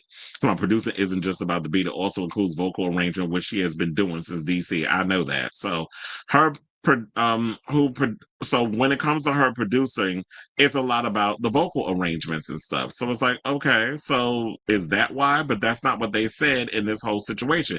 They said her work behind the board proves that she's not just the face of her music, but also a creative force behind the whole enterprise. So it could be based off of having a good, strong ear, because like I said, I have that same gift as well. When I was growing up learning how to play classic piano, I was somebody who had the ability, still does have the ability to hear music differently the way other people would. I can't read sheet music, but if I hear it, I can play it back and stuff on a classic piano, because that's how I learned when I was a kid growing up in Brooklyn. Shout out to my teacher, my music teacher, Miss Dunstan. I don't know if she's still alive though, but so yeah, there was a whole big discourse around all of that. And what I had said in response to that, because I'm gonna cut up this video instead of doing that long-winded one that I did, what I had said was, I was being messy, because I like to be messy to cause controversy, and people just be too damn obtuse to see what I be doing. So yeah, I was being messy in my headline, but I'm aware it takes more than making beats to be considered a producer. Diddy is not a beat maker, but he is one of the biggest producers in the game. Beyonce is good at curating ideas, gathering some of the best writers and producers to bring her ideas to life. She's also good at producing her own melodies on her tracks. If that's what they are taking into account, then okay. However, she should not be higher than Mariah Carey and Taylor Swift on Billboard's list. Billboard knows their list is meh. So by positioning her at number 6 and not revealing their top 5 will get people talking. So, and that's the way they did it. They did that intentionally. On Thursday, when we did this topic, they just released the top 6. And then today, being Friday, they dropped the top 5. So speaking of 5, let's get into it. So they got to top 5. Number 5 is Stargate, who produced songs like Neo's So Sick, Beyonce's Irreplaceable, Katy Perry's Firework, Rihanna's Take a Bow, Rude Boy, Only Girl in the World, What's My Name featuring Drake and Diamonds, and Wiz Khalifa's Black and Yellow, Black and Yellow, Black and Yellow. So, they said that few producers matches run during that era, and this tandem legacy is cemented as one of the most successful production duos in Hot 100 history, along the likes of Ashford and Simpson, Jimmy Jam and Terry Lewis, and the Neptunes. Now, number 4, they got Taylor Swift's producer for her new album, Shellback, who produced a lot of big hits, including Britney Spears's 1, 2, 3, you know that song, 3. And then, he is a protege of Max Martin. He produced Pink's Raise Your Glass, Maroon 5's Moves Like Jagger, which I just heard Maroon 5 just released a new album today. One More Night, also, which is a Maroon 5 track. Taylor Swift's We Are Never Getting Back Together, Shake It Off, Blank Space, Bad Blood, and Justin Timberlake's Can't Stop the Feeling, which I hate that damn song.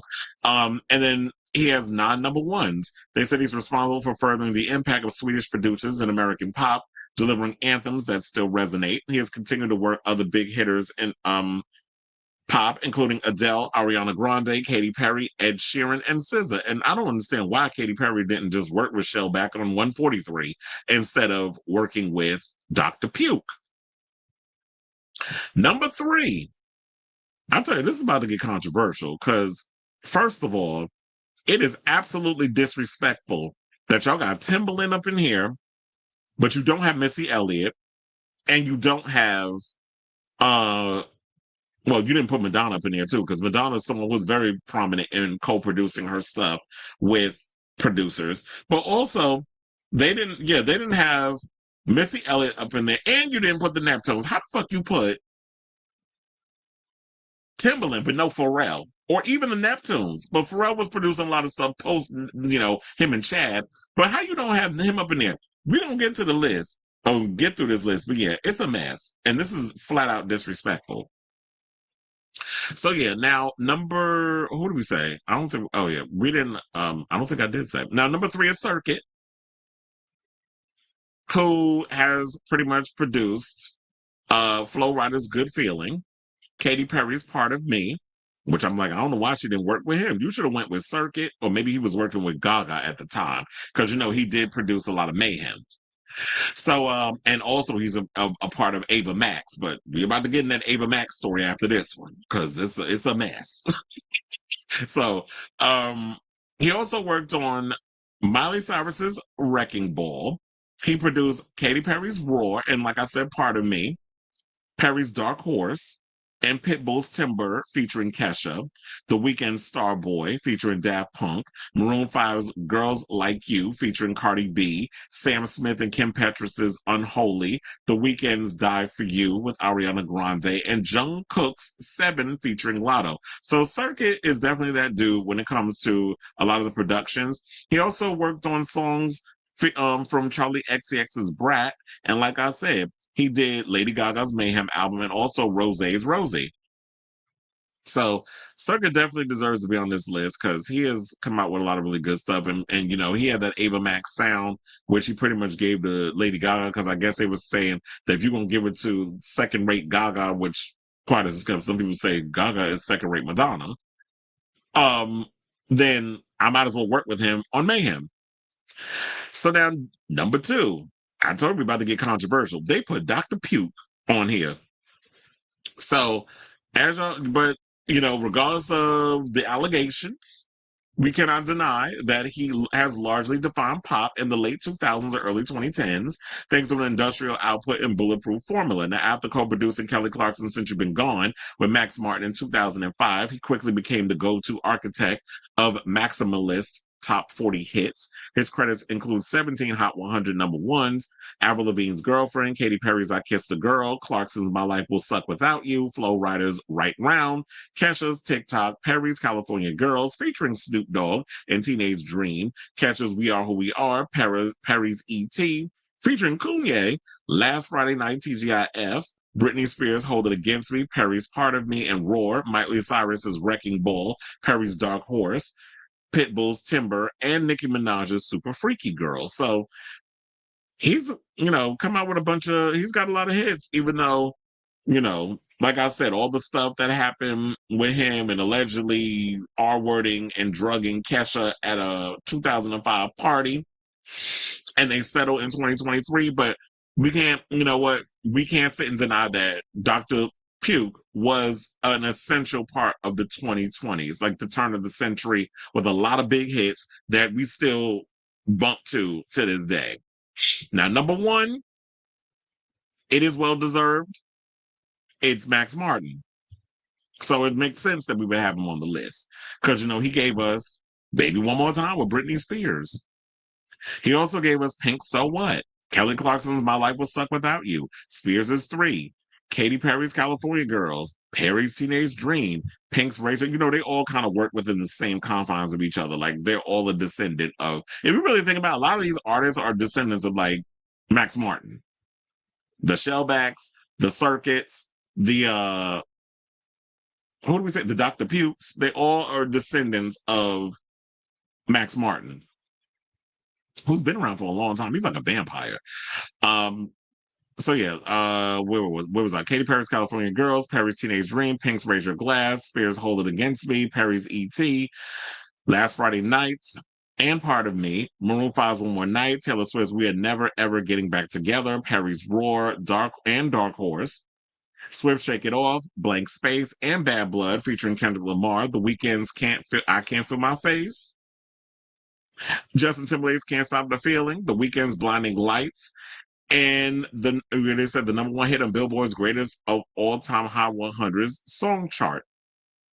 The Weeknd Save Your Tears with Ariana Grande, Frappuccino, Coldplay and BTS's My Universe, and Grande's Yes and We Can't Be Friends, Wait for Your Love, both that came out last year in 2024. And as you already know, he has worked on Taylor Swift's upcoming album, Life of a Showgirl, that's coming out on October 3rd. So the man's still not slowing down. And because I was saying they are descendants of, and it's funny because I didn't even read it. It says it in here, but it's just like, if you really listen to a lot of the music, like when you listen to Shellback, you listen to Circuit, you can definitely tell that they are descendants or they were mentored by Max Martin. And it actually said it in here. They were like, you know, he's mentored several producers on the list. So a lot of these people have been influenced by Max Martin's sound, and he's done all genres of music. He's done rock, he's done pop, he's done dance, he's a jack of all trades. Basically, he can jump in and out of any other genre and conjure a hit. So bubblegum pop, like he's done all the different vibes.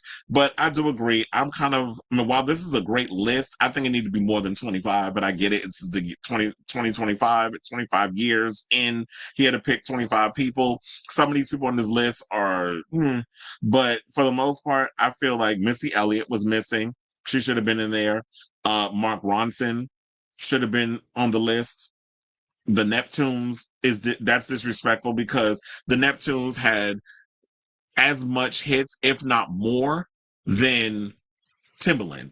So I don't know how you don't have the Neptunes on the list, but you got Timbaland. What you think only one futuristic producer was enough to be the representation? So Billboard, y'all tried it with your list, but it's all right. Y'all do what y'all do, and we know every time y'all come out with something, if it's not you, it's Rolling Stone. Y'all come out with something, we got a side eye y'all, and we sit up in here and we have our little discourses like we doing now, and then we move on to the next thing. So with that being said, I definitely want to hear from y'all. What do you guys think of this story? Do you agree with this list that they came out with, even down to the top 5 that we finally got around to? So whatever your thoughts are, let me know in the comments down below.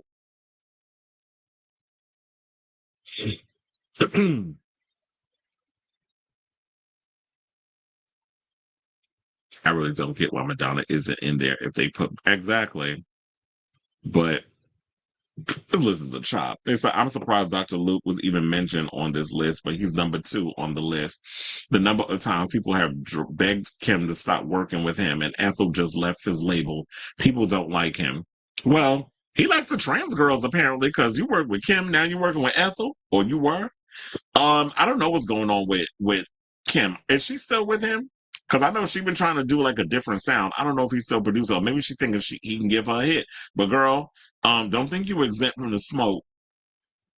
Because if people gonna go in on Katy Perry for working with him, sis, you've been around long enough where you gonna get it too. So you want to keep working with him, Kim, be my guest, but don't be mad when the children start finally coming for you. You're not getting a pass because you trans. See, this ain't RuPaul's Drag Race. We don't sit and try to hold your little hand and don't want to go in and let have on y'all because with the controversy surrounding them not wanting to be inclusive to trans people. So now you're overcompensating and you want to let trans girls last longer than they need to have been lasting, Lexi Love, on y'all seasons. So we're not going to get rid of them because we don't want to rock the boat and get all the backlash from the fans. Because I like Lexi Love, but sis, you shouldn't have made it to the top 4. And that's no shade. I'm just saying. So let's move on. And let's talk about Ava Max. Where is she? Girl, where are you? Where is Ava Max? Because one of the things that I think a lot of people are gagging over is the fact that she kind of just disappeared. She has a new album, Don't Press Play, coming out next week. And there's been no promotion. There's been no rollout. We don't know what's happening with her. And it's a mystery. So apparently something bizarre is going on now. Ava Max has seemingly vanished. Did you know that she has an album coming out? And perhaps the only ones who did are the hardest of, they call her fans maxi pads. That is gross. And they said that it's the humorous name of 16 or so hard, not 16 or so hardcore Ava Max fans. First of all, the tab, y'all are shady for this post. This whole article, but we're gonna go through it because I saw Rolling Stone did an article, but I saw this one because they was messy. So they said the humorous name that 16 or so hardcore Ava Max fans keeping her subreddit alive, refer to themselves as. Even myself, a firm and foremost pop music fanatic, had pretty much no clue that Ava Max was about to release her 3rd album. I didn't either until Robert, friend to the show, posted something and sent it to me yesterday. I'm like, Ava Max's new album coming out? I totally forgot. First of all, she released 2 songs. They were mid. They came and went like a wet fart, and I heard that they were removed from the record they said for unknown reasons or whatever, probably because they flopped and the songs weren't working.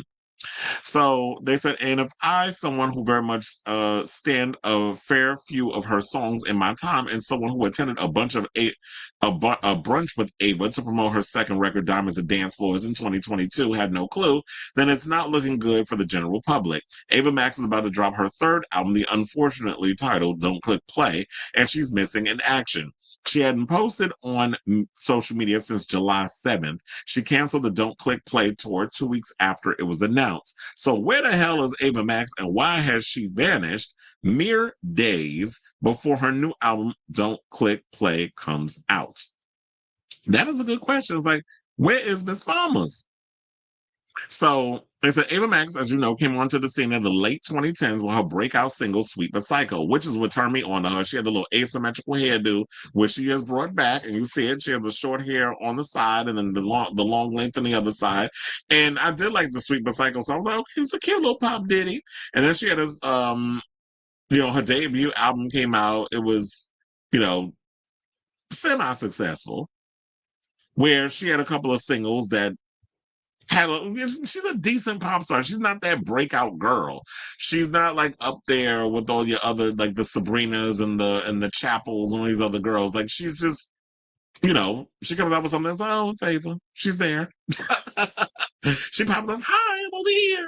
It's like, okay, how you doing, girl?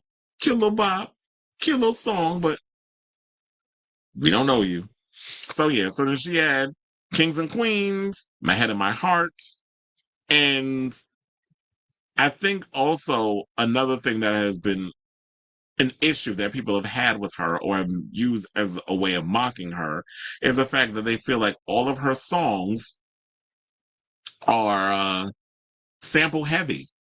Like a lot of her songs, when you listen to My Head and My Heart, na na na na na, hang all around the world, that's a sample.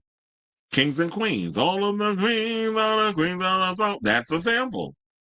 I don't know if Sweet But Psycho was a sample. I gotta listen to that song again. I don't know if there's a sample. I gotta check. But Diamonds and Dance Floors. Um, had some cute songs on it. I liked a lot of the dance tracks on there. Shout out to Circuit, but I really feel like Circuit should have pushed the hell out of her. Because if we just did a segment on the show where Circuit had all these hits, how come you couldn't conjure none up for this girl? And I know y'all was dating at one point. So was the pussy that bad that you couldn't give her a hit? Because if I'm working hard fucking a producer, you better give me your best of the best. And that's no shade. I'm just saying, like, all the big hits that you got stored away for the Gagas and the Rihannas or whoever you plan on working with, if I'm using this coochie for currency, and I'm not saying she is, but I'm just saying in general, if I'm putting up this pussy on, using it for currency, why you not giving me your strongest or biggest of bops? Why am I doing, you know, why am I getting like your mid tracks? And don't get me wrong, I liked a lot of the songs on Diamonds and Dance Floors. I was in the gym working out to a lot of those songs, but I don't think it was resonating with the public. Because it said that the album was a bit of a flop and had two singles that have streams in the hundreds of millions. But this year, all three singles from quote Don't Click Play have a collective Spotify stream count of under 30 million. So someone went on the Twitter and posted by the name of Broiled Crawfish, said, is anyone even aware that Ava Max has tried to launch a new era 3 different times? She's so beyond the Kaya system. They had that girl in Alcatraz. I don't understand that whole thing. What the hell is a Kaya Asylum? Alcatraz. I know it's a play on Alcatraz. Um, is there something I'm missing? If it is, jump down and throw it in the trap in the comments. So then the people in the comments were saying over on the Twitter, they said they just need to stop constantly giving her samples because when people listen to her songs, they're just like, quote, I've already heard this 100 times before and then move on. 29 and 2019, in 2020, Ava was truly peak. Somebody also put, they said parody account. Alcatraz LMFAO, please. Now, another person wanted to say, and she's not lacking at all in looks or talent, really just goes to show the power of flop marketing. Another person said, the girl is currently locked up in Azkaban. Another person said, I know you came up with Alcatraz and constructed the joke around it.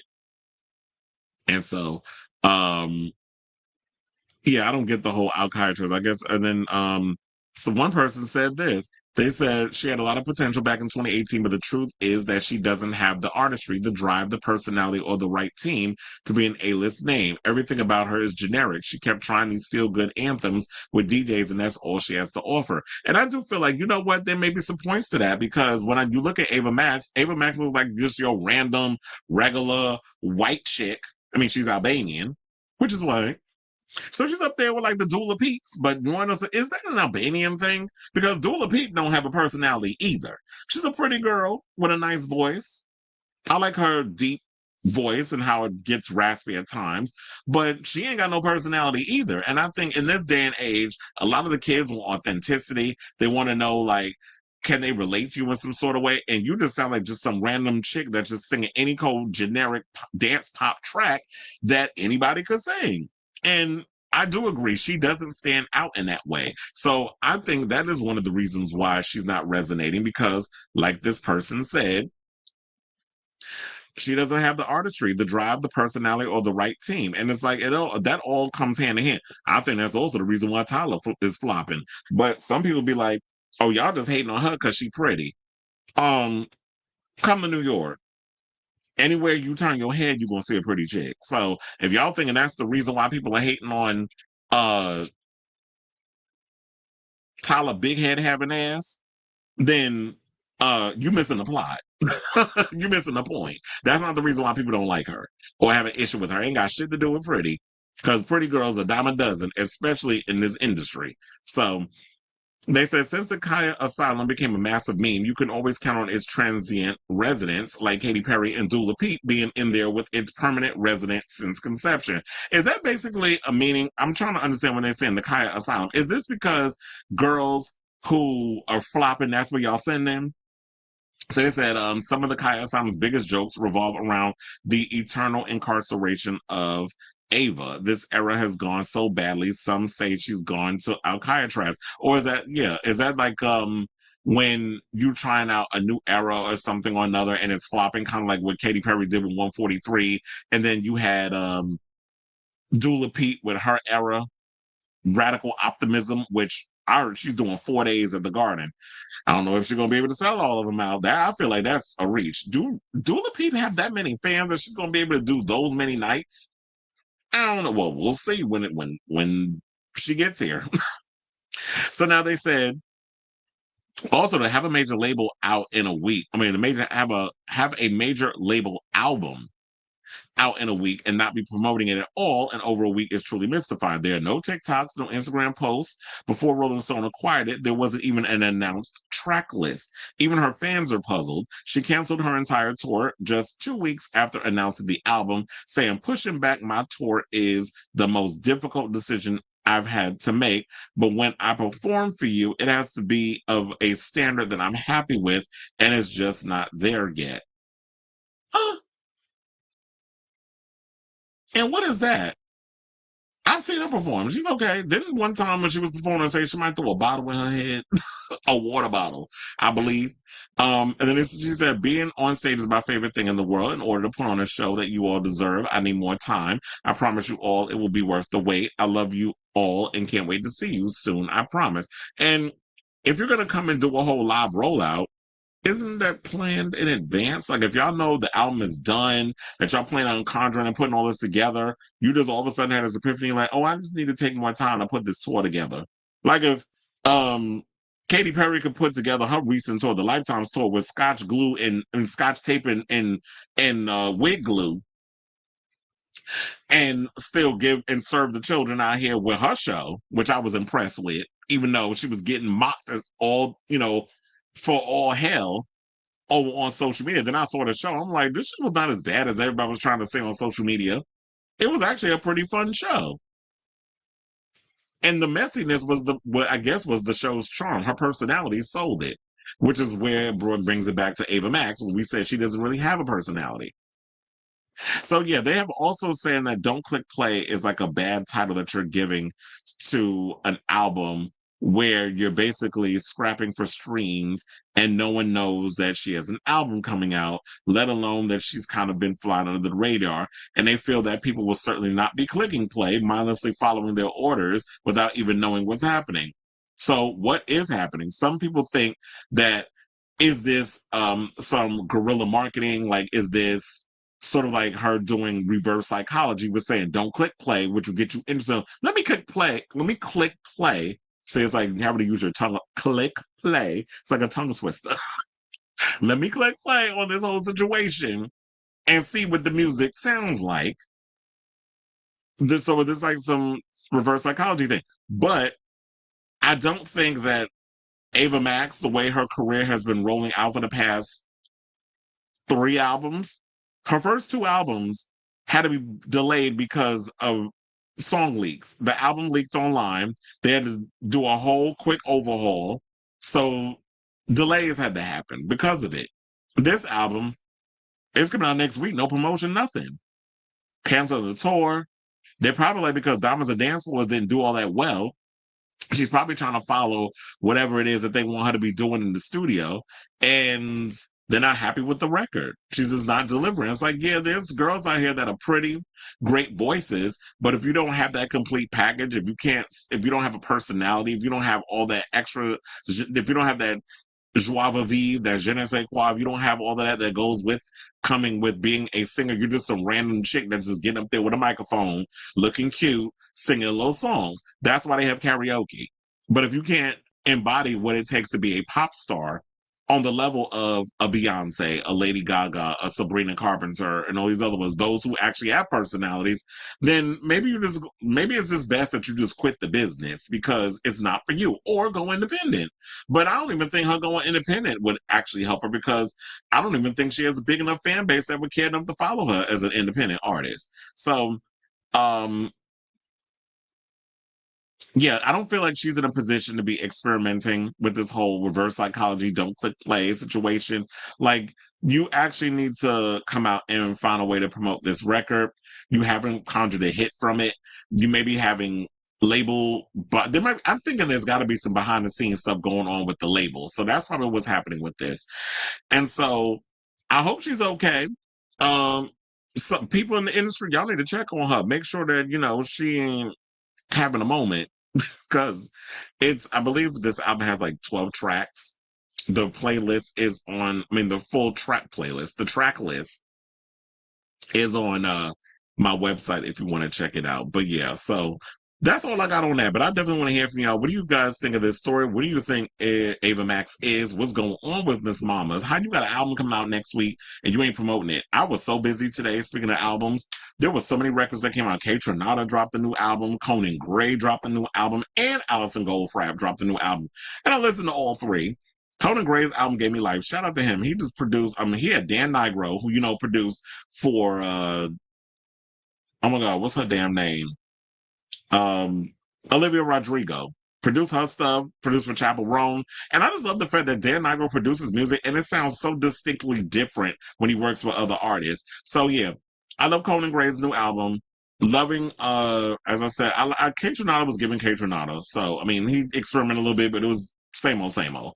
And Allison Goldfrapp. It was a good record. 10 tracks. Kind of felt like it went by pretty quickly, but I was just liking a lot of the production and her soft, melancholy, lush type vocals and how euphoric a lot of the music felt. But unfortunately, the way Ava Max's career is going, she's never going to experience those things. So let me know what you guys think of this story in the comments down below.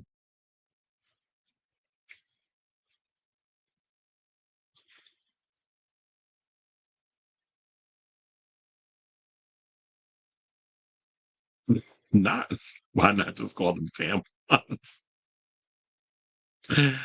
um, because I think Ava Max, Maxi Pads, that's why they're calling it that. It makes sense because of her name.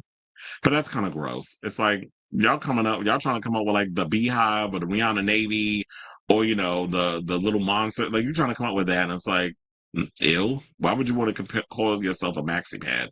If I was Ava Max, I would just quit. That might seem harsh, but she's just becoming too much of a laughing stock.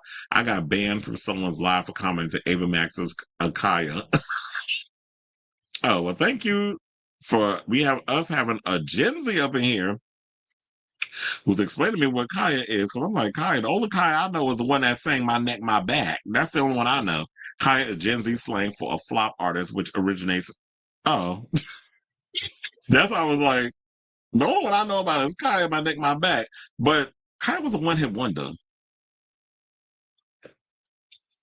I'm like, ooh, that's shady, but it's funny too. But it's funny though.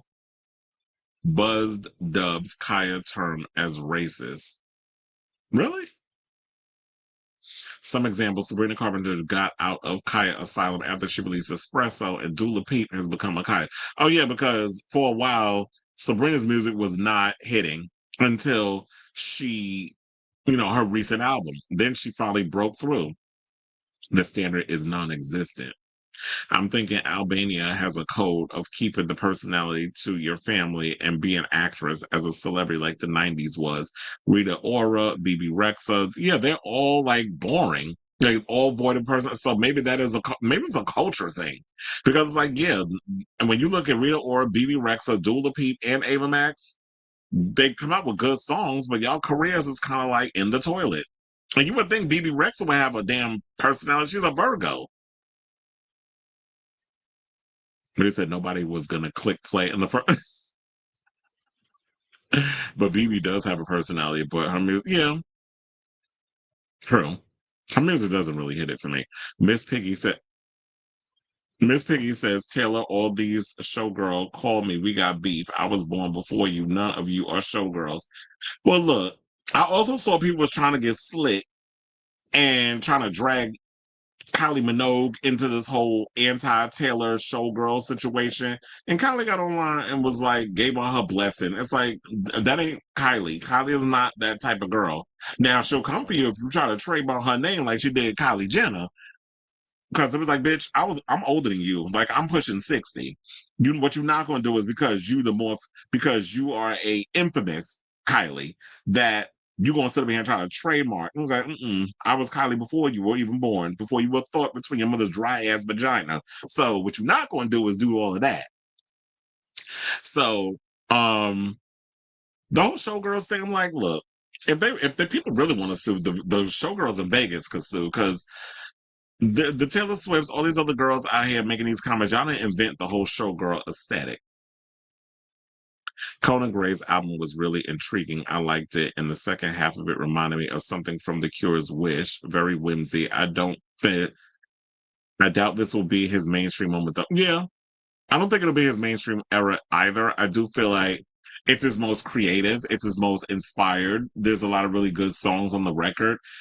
I think it's a record that is going to resonate probably on the road. Him performing it live will actually resonate better. But as far as like trying to find like a bop in there where it's like one of those standout hits, like what you would get from a Chapel Roan or Sabrina, he needed one of those.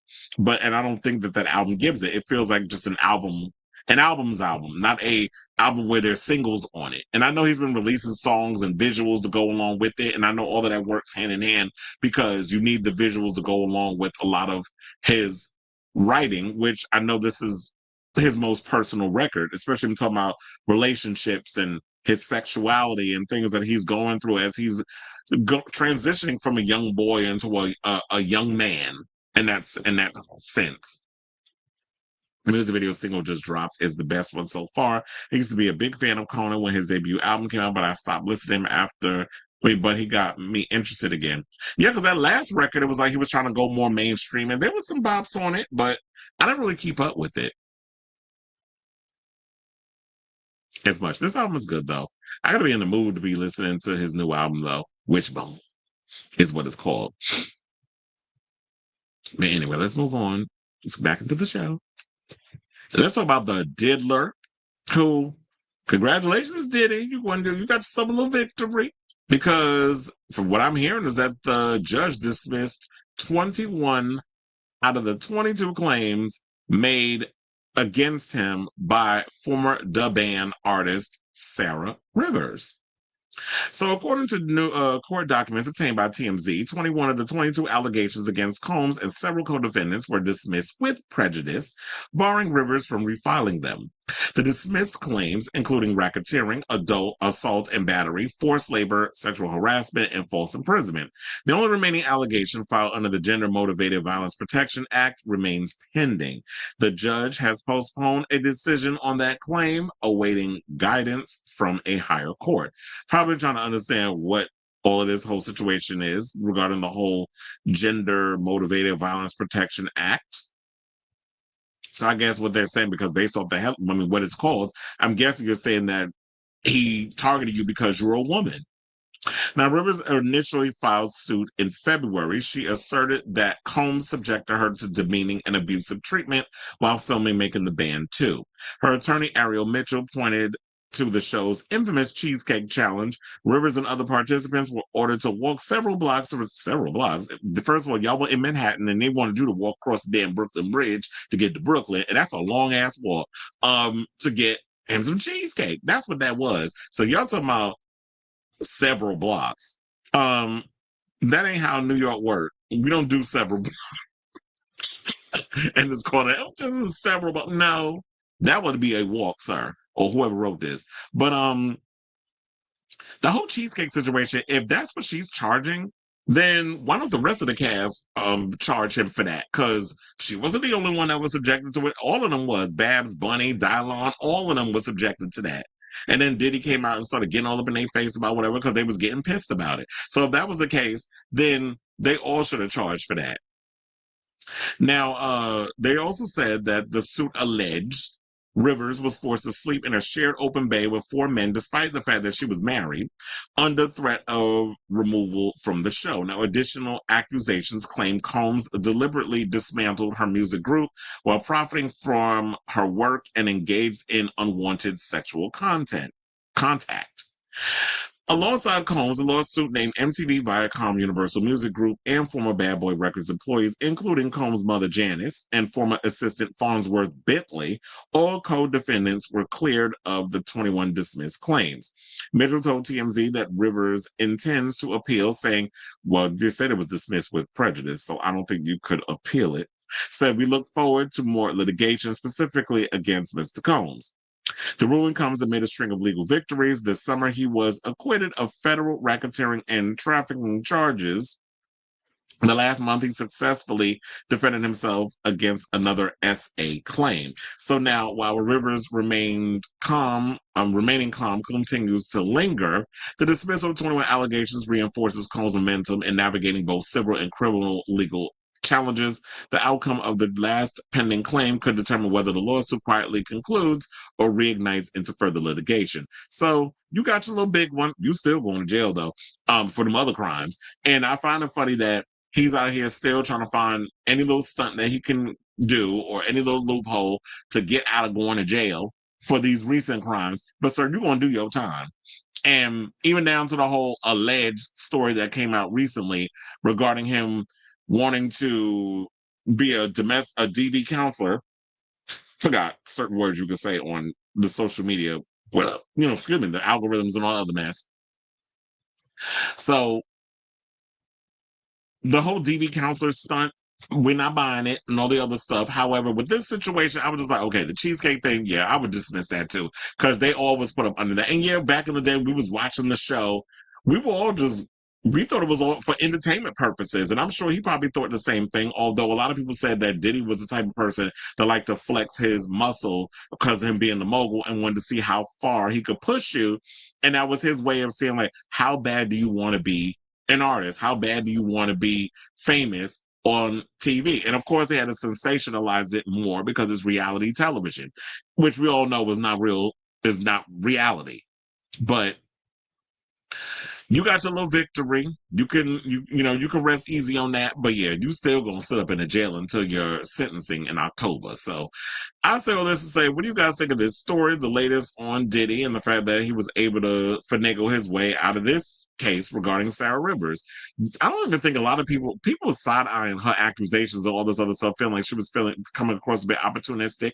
I even think there was somebody from the show, I can't remember which one, that did an interview where they was calling her like, oh, she first of all of this was a stunt. They were saying that she was allegedly throwing her coochie at Diddy, and for opportunities or whatever the case was. So she was in on the whole situation. And now that things wasn't going her way, now she's trying to jump on to get a little payday out of the situation. So let me know. And there's girls out here that be doing that. Not saying it might be her, because I'm not in her brain and I wasn't there. But there are people out here who are trying to jump on a serious situation so they can get a little payday out of it. Even though, it's hard to prove these type of cases that an assault actually happened. So let me know what you guys think of this story in the comments down below.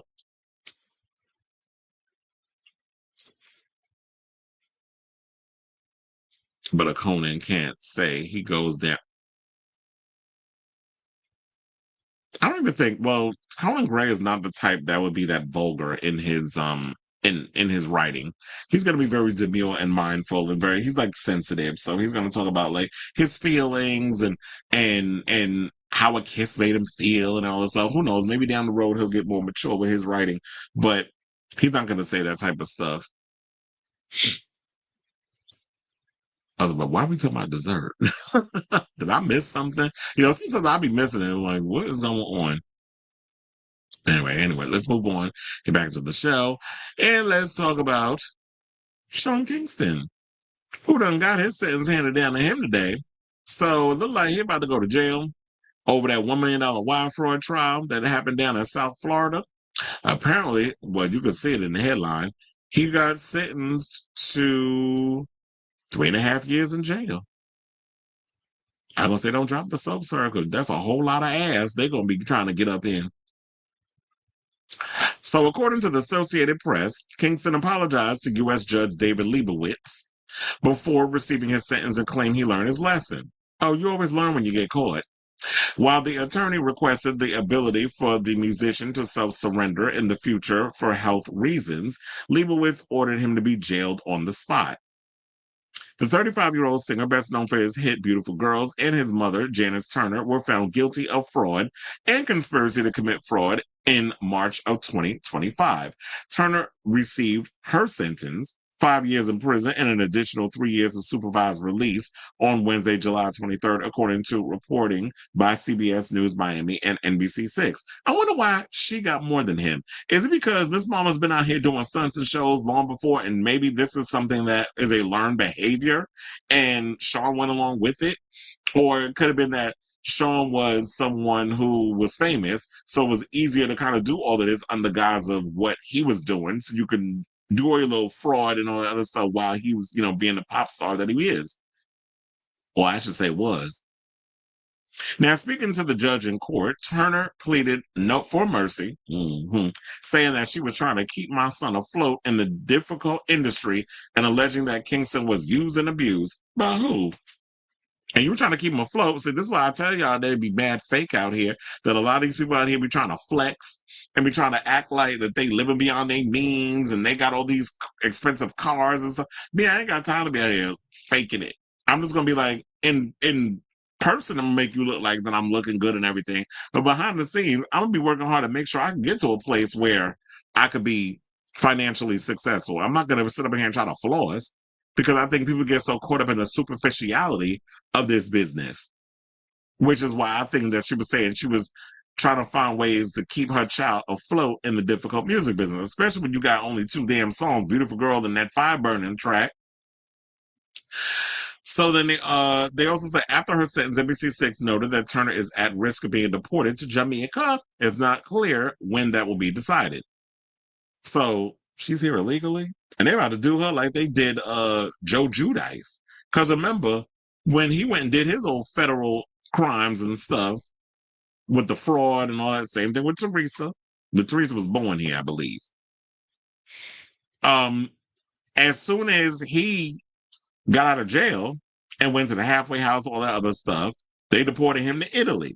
He doesn't live there. I believe he moved to the Bahamas. So that way, because it felt like it would be easier for his kids to come see him on the plane versus if you're trying to take a plane from Jersey all the way to Italy, I think the flight is like, you got to take multiple flights or something or another. So I think the flight might be a little overwhelming. So he wanted to make it simpler for his kids to come out and see him. But anyway, so They said it was a hard-fought sentence, so we have mixed feelings on it. This is what her attorney Humberto Dominguez told the outlet. We won on some points and obviously lost on some points, all of which will be handled on appeal. So we have mixed feelings on it. Overall, the judge tried to do what was right and what was fair. Now, since the two was found guilty, Turner was held in prison while Kingston was released on $100,000 bail. He was originally unable to make bail and therefore held for a few days. So I wonder where that money came from. Now, Kingston and his mother's legal troubles began with a raid on their Florida home and his mother's arrest on May 23rd, 2024. Kingston was in California at the time and arrested later that day. The raid was triggered by a lawsuit filed against Kingston by Ver Productions. The company claimed the singer failed to pay them for items he purchased and hadn't delivered on promises to film promotional video with Justin Bieber, even though Bieber and Kingston haven't collaborated since 2010's Eenie Meenie. Now, prosecutors accused Kingston and Turner of stealing over $1 million over the course of several years from a high-end car dealer, jewelers, and a television installment company. The defense argued there was a lack of evidence to prove intent and that some of the alleged victims had received their property back, according to NBC6. Now, Kingston, how many times are they going to tell us what he's best known for? Like you mentioned 3 times in this article that his breakout his fucking beautiful girls. We got it. You don't have to keep putting it in here. Article. Who did this article? I gotta go up again. People magazine. Y'all put it in here like 3 goddamn times. We got it. Yeah, and also they said he found success with Firebird and Eenie Meenie. Okay, so you had like 3 hits. He's a 3-hit wonder. And his most recent single, Thick Thighs, which he has, released in October of 2024. But I don't think anybody knows that damn song. Kind of like Mariah doesn't know Jennifer Lopez. So that's the latest on this story. We finally got a resolution. He's going to jail for 3.5 years. And he said he learned his lesson. But I'm like, yeah, sure, sir. You learned your lesson when you got caught. Because I feel like if y'all would have never got caught in this situation, you and your mother would have still been up in here pulling stunts and shows. You better be glad it stopped at $1 million. Because if you went a little high, you might be getting extra time in the clink. So I say all this to say, what do you guys think of this story regarding Sean Kingston going to jail for damn near 4 years? Who knows? Maybe he'll get out for good behavior, but I doubt it. So let me know what you guys think of this story in the comments down below. All right, y'all. So we got about 4 more topics left before we wrap up today's show. So before we get to our final 4, if you can do me a solid, if you have not already, hit that like button. If you're new to the channel, hit that subscribe button. And also be sure to smash the notification bell so that way you know when we go live with a brand new episode of Chris Avalon Unfiltered. Once the live stream is over, for those who are going to come in and watch the playback, I will be putting in timestamps. So that way, if you want to follow the topics instead of having to sit through all the banner we do during the live stream, you can do that by going down in the description below, right down below, and click on whichever topic tickles your fancy and all that good stuff. So now, without further ado, let's talk about Pete Davidson, who recently did an interview. I believe he was on The Breakfast Club, and talked about the unwanted attention that he was receiving while he was dating Ariana Grande. And I think a lot of it stemmed from the fact that he's really tall and skinny. She's really petite. And when you look at someone like a Pete Davidson, who is not conventionally good looking, he got a big old dick. So that was what he was getting upset about, the fact that he was being sexualized by a lot of people in the industry and in the media. So Pete Davidson is reflecting on the unwanted attention he received following a high-profile relationship with Ariana Grande. But the actor comedian is calling out a media and fandom double standard when it comes to people obsessing over his penis size. The former SNL cast member and actor comedian visited the Breakfast Club podcast this week, where he talked about how his dating life made things awkward during his early years on the NBC late night sketch comedy show. Saying, I brought a lot of pop culture into the show and I made it sort of a tabloidy, trendy thing, and I was embarrassed by it, he said. Nobody talked about any of the work I was doing. They were like, oh, that's the fuck stick. That hurt. Over a year or two, everybody on the cast saw how sad and embarrassed I was. Nobody was ever outright mean, but it just sort of like Davidson trailed off. At this, Charlamagne the God asked what Davidson had to be embarrassed about, given he was banging a lot of chicks and had a 10-inch penis. Well, that's probably like what that's the thing. So he said, on paper, that sounds great, which of course drew some laughs. But when you get to the core of it, he said it's embarrassing because it's Hollywood. Everybody fucks everyone. Everybody dates everyone. Why are they focusing on me? I'm not Glenn Powell handsome. I'm just a dude who tells dick jokes and is a drug addict. It had nothing to do with my comedy. But also, that stuff affects relationships. I don't want to victimize myself in any way because I'm cool, but the sexualization of me. If I was a girl, there would be a march for it. Seriously, you're talking about my dick all day. People do that on the internet to like Sydney Sweeney or whoever, but there's no radio host or news people. They don't talk about girls like that in major media outlets. This was professional. It was pointed out in the streets. Well, first of all, if they go out there and they say something about, oh, look at Sydney Sweeney's big old titties. Oh, they're gonna get and gather that person because Me Too, time's up, that sort of thing. So you can't really go after girls. It's expected for guys to accept unwanted sexual glances or to be touched inappropriately or to someone to make a joke at your expense and talk about your penis and that sort of thing. And it's like, yeah, that's great and everything, but not everybody likes that. Not everybody likes that kind of attention. It's like, yeah, I got a big dick, so what? But that's not all of who I am. I'm not just a dick. I'm a human being. And I think that's where Pete Davidson is coming from with that I'm more than just what I've got between my legs.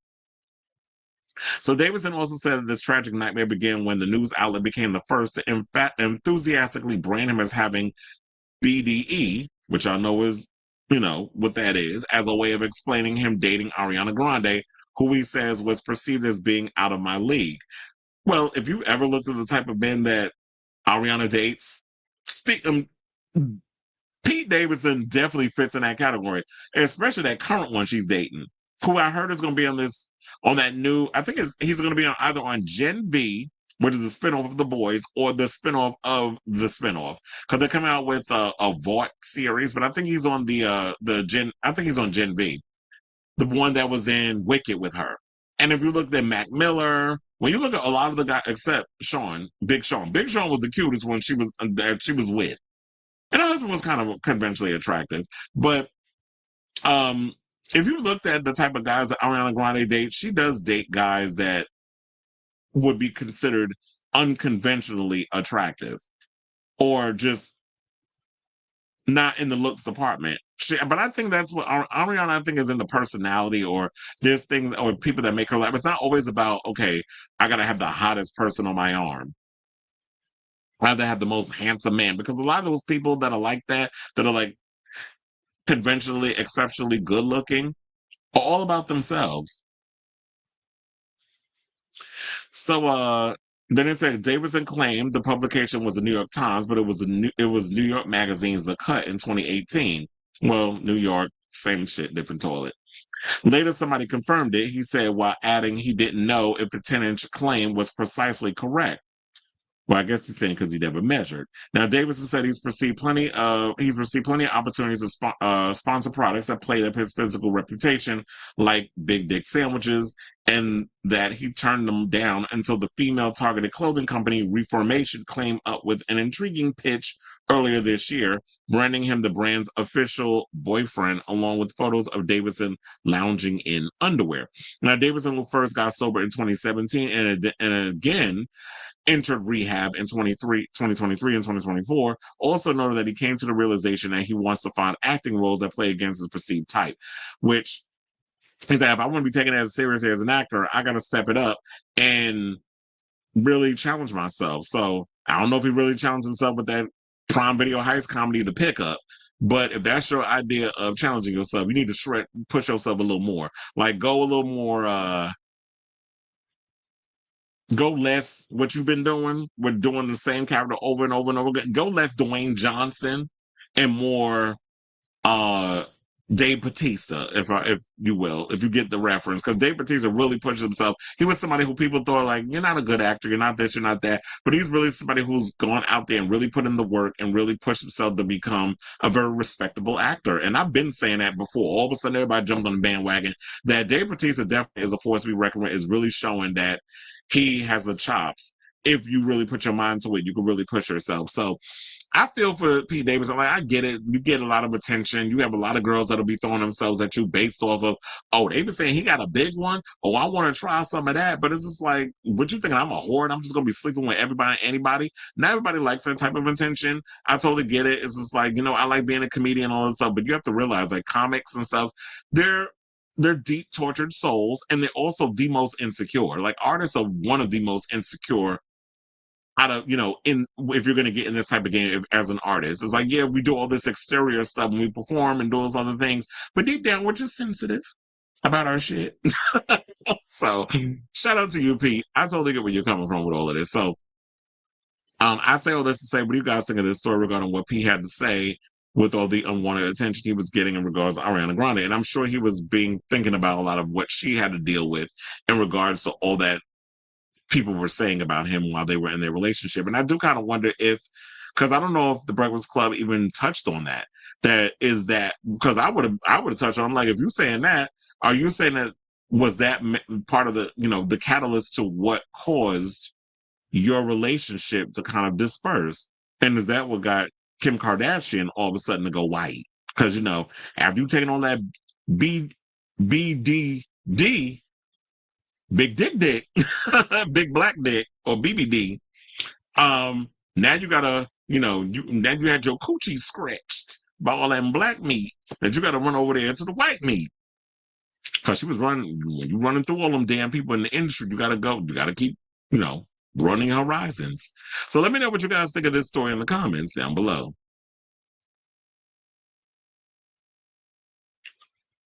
Pete is a perfect example of why is this person because I don't know, it's just something about his personality and him being on SNL and all this stuff. Look, we can say the same shit about Jimmy Fallon's sellout ass. Him and Nick Cannon give me weirdo. Yeah, well, Nick Cannon's even more weird. Damn, there was an article I saw. I should have brought that up today, but I just now remembered about it. About something Nick Cannon said about bisexuals. Hold on, let me see if I could.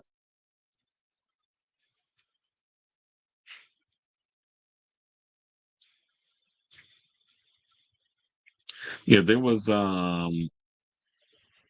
what did it say in a recent conversation? Oh yeah, it was Nick. It was Gay Magazine. This one, what it was saying. I don't even know if because this is the first time I'm seeing this. So let's just go through this as a class. Yeah, because Gay Magazine was like, in a recent conversation on Nick Cannon at Night, a male guest posed a question on how to tell a woman that he's bisexual and it's best to inform her on the first date. Guest co-host Dr. Mike Dow. Oh, I like Mike Dow. I think he's openly gay too. A renowned author and sex therapist and comedian Flame Monroe. Shout out to Flame. Flame's been in the comments on this show. Share their thoughts on the caller's dilemma. Time to have a gay debate. So, what do they say?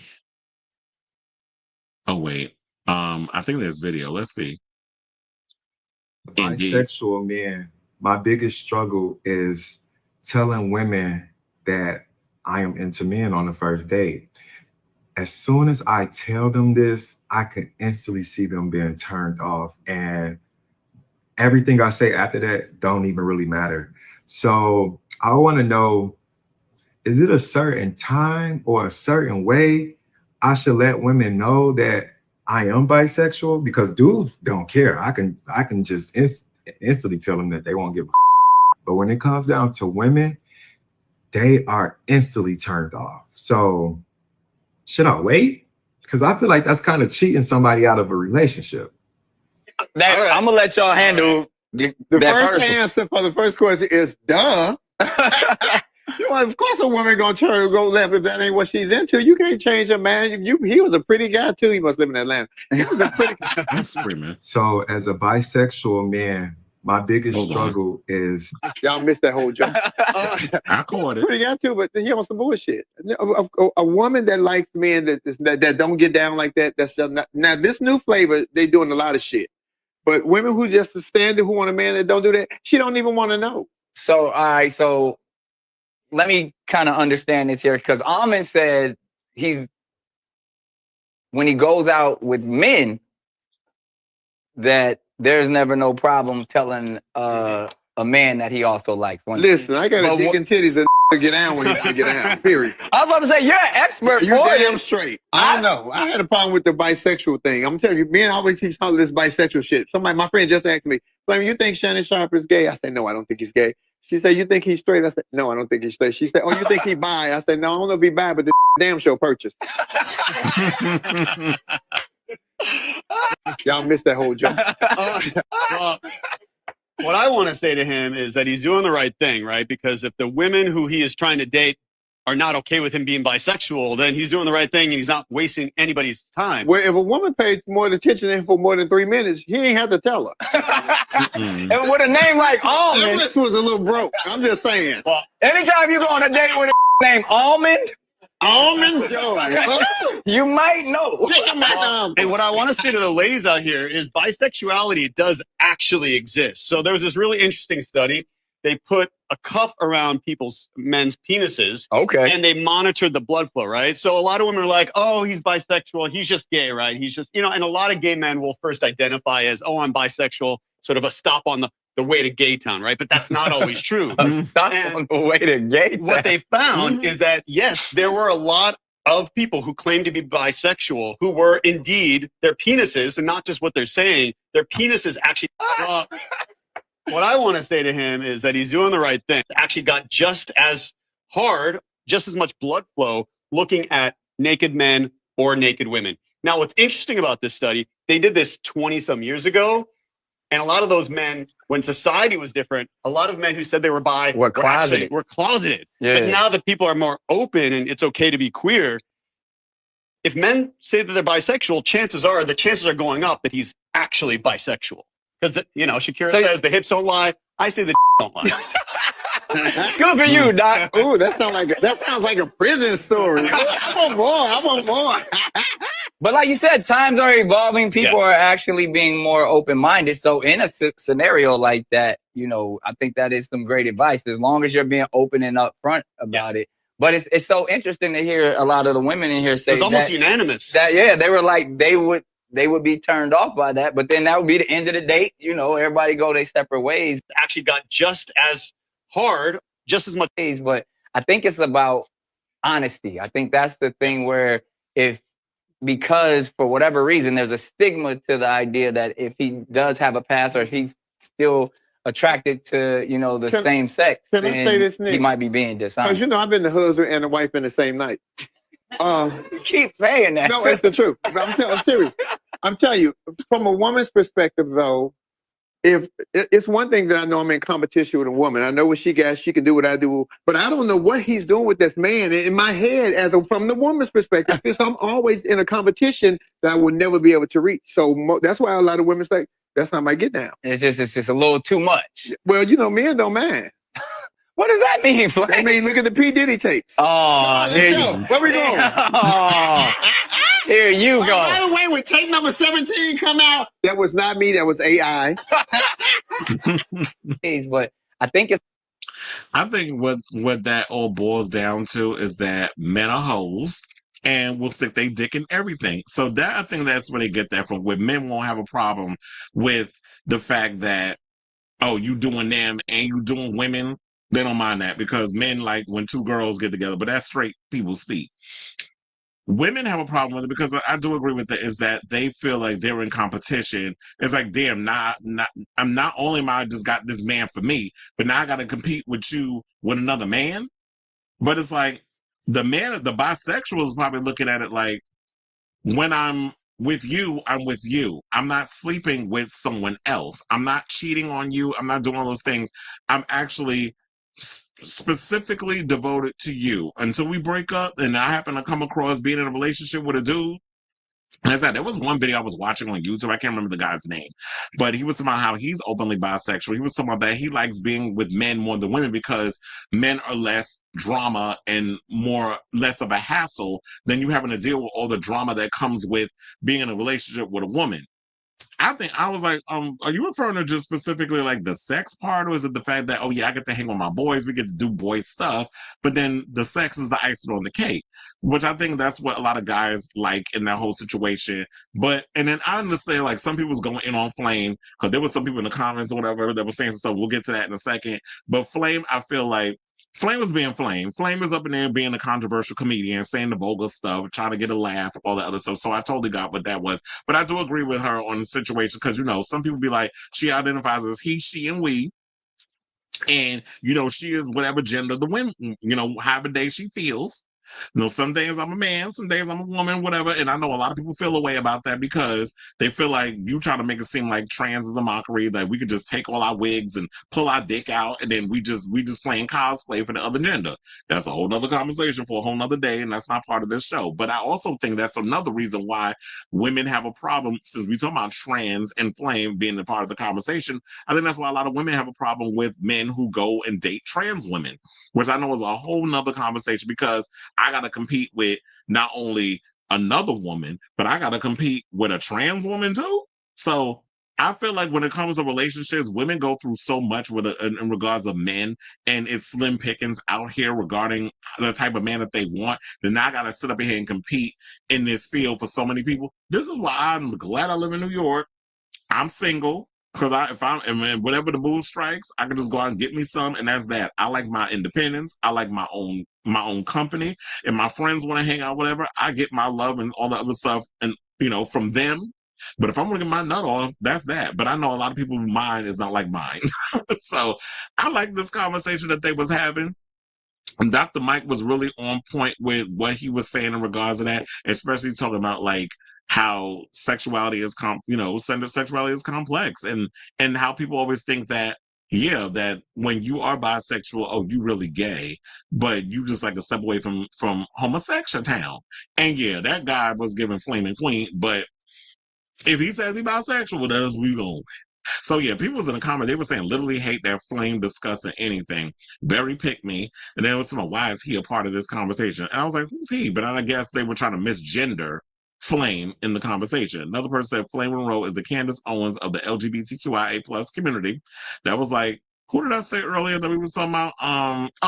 Jillian Michaels is the lesbian Caitlyn Jenner. And then they talking about y'all ask a straight man about queer topics. Are you talking about Nick Cannon? If you're not bisexual, why is this your concern? And they talking about you think he's straight. So some people out here saying they don't think Nick Cannon all the way straight. Another person said, I don't know, because it's like, this is why I hate opening up stuff. If you're not bisexual, why is this your concern? Flame is of the generational mindset that still wants to desperately be accepted by heteronormativity. Another person, if you tell a girl you're bi and she don't like that, then she's not the girl for you. Simple. There's plenty of women who are out there who don't care for real. That is so true, because there are women out there that will put up with that. If that woman because I do feel like you need to be upfront and honest. Like I'll say that. You need to be upfront and honest. You need to tell them on the first date. Don't string somebody along. Don't string somebody along and have them thinking that you're not this, and then you wait till like the 4th, 5th, 6th day, or y'all fall deep in love. But by the way, I'm about to, like, no, because to me, you already too deep in a relationship. Tell them on the first date. If they're not here for it, it's kind of like what we have to deal with as queer people. Like when you have to tell somebody you trans the first date. If they're not here for it, oh well. But I know that's different, because with trans people, you got to be careful with your tea and people clocking your soul, because men out here, while they like to fetishize the trans girls, a lot of them is also getting assaulted, and sometimes they life taken based off of these men being embarrassed because they got caught out there with a trans girl. So you got to be careful with a lot of that situation. So I kind of, this is a complex topic. I was like, I just added this to the doc. It wasn't even part of the show. But Yeah, but I do agree with this last one where they was like, if you tell a girl you're bi and she don't like that, then she's not the girl for you. There are plenty of women out there who don't care. And maybe you need to go on the dating apps and put it out there that you are into that sort of thing and see where it falls. Because you know what? A lot of this generation is different. So I think kids are a lot more open-minded. Hold on. So yeah, with this story, let me know what y'all think on this in the comments down below. Because child, I turned that into a segment. You said, oh yeah, I read that one. The young Adam Carolla. He doesn't give Adam Carolla tease and uncut. No, I bet you, I do wonder if Pete Davidson is imported. And it gives me download trance. Is there any trans chasers up in here? Let me make one thing fizz. Oh no, what you gonna do? I ain't got no time for that looky little boo. Is it training chasers up in here? Let me make one thing fizz. Y'all know that song? My last closet DL had a dad with a heating and cooling air conditioning company, and I had to drive past the building this afternoon when I went to pick my sister up at school. It's a small child. You was up in here messing with the DL daddies. You said in the closet the DL has a dad with a heating and cooling air conditioning company. Let me find out y'all was up in there hunching. But when women are bi, they throw a parade. Absolutely. So it's like, it's okay for women to be fooled because these men think, oh, we going to have a threesome. Oh, you're not at the best of both. I was like, no, if I'm bisexual, I like men with you, for you. I don't want to be I don't want us to be like doing freak ups and things of that nature. That's not what this relationship is. But freak ass men be thinking that it's going to become a big old pride parade. And we gonna be up and having like little sex parties and things. I was like, I ain't said all that now. Trade theory. They said Sailor Murray's in the building. Not only that, but a majority of men don't test themselves to give the women. Yes, they do. Because a lot of these men don't be out here being open and honest with what they like. Yeah, I said, well, Flame does use he, she, we. Or they do know, but carelessly give it to them. Yeah, there's men out there that just be selfish like that. I am a femboy type. And some guy tried to pick me up at a gas station. I said, I'm a guy. He still wanted a piece. And he said, after I drove past the building, I listened to Response to Trinity. I do like that song too. They will find those songs to be because of the title, Tranny Chase, Response to Trinity. They always think like, and Rue loves a pun.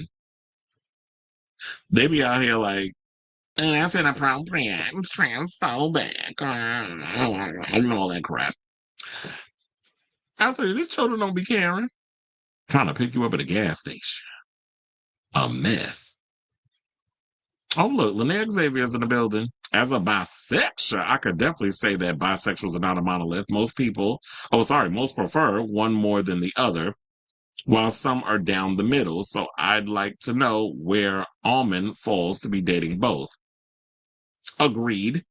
But I actually think, based off of Almond's situation, I'm guessing he falls more on the man's side. But yeah, I do agree. There are some that prefer one more than the other. Like the one I was telling you about, the video that I saw on YouTube of this guy that was about like he is bisexual, but he prefers being with guys more so than girls because I guess maybe girls are too complicated. And I'm like, guys like talking about emotional stuff too. Let's not get it twisted. And that's what you was referring to.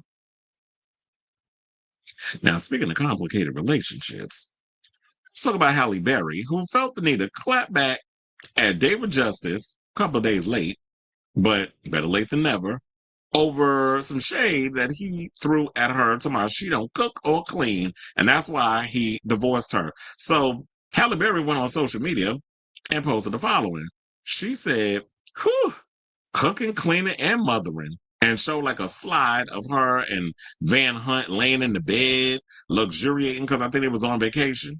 So, and it was like, like I said, it was like oh my God, a carousel. I don't know how I forgot that word. And so they said in one photo, she was lounging with a glass of red wine between her toes.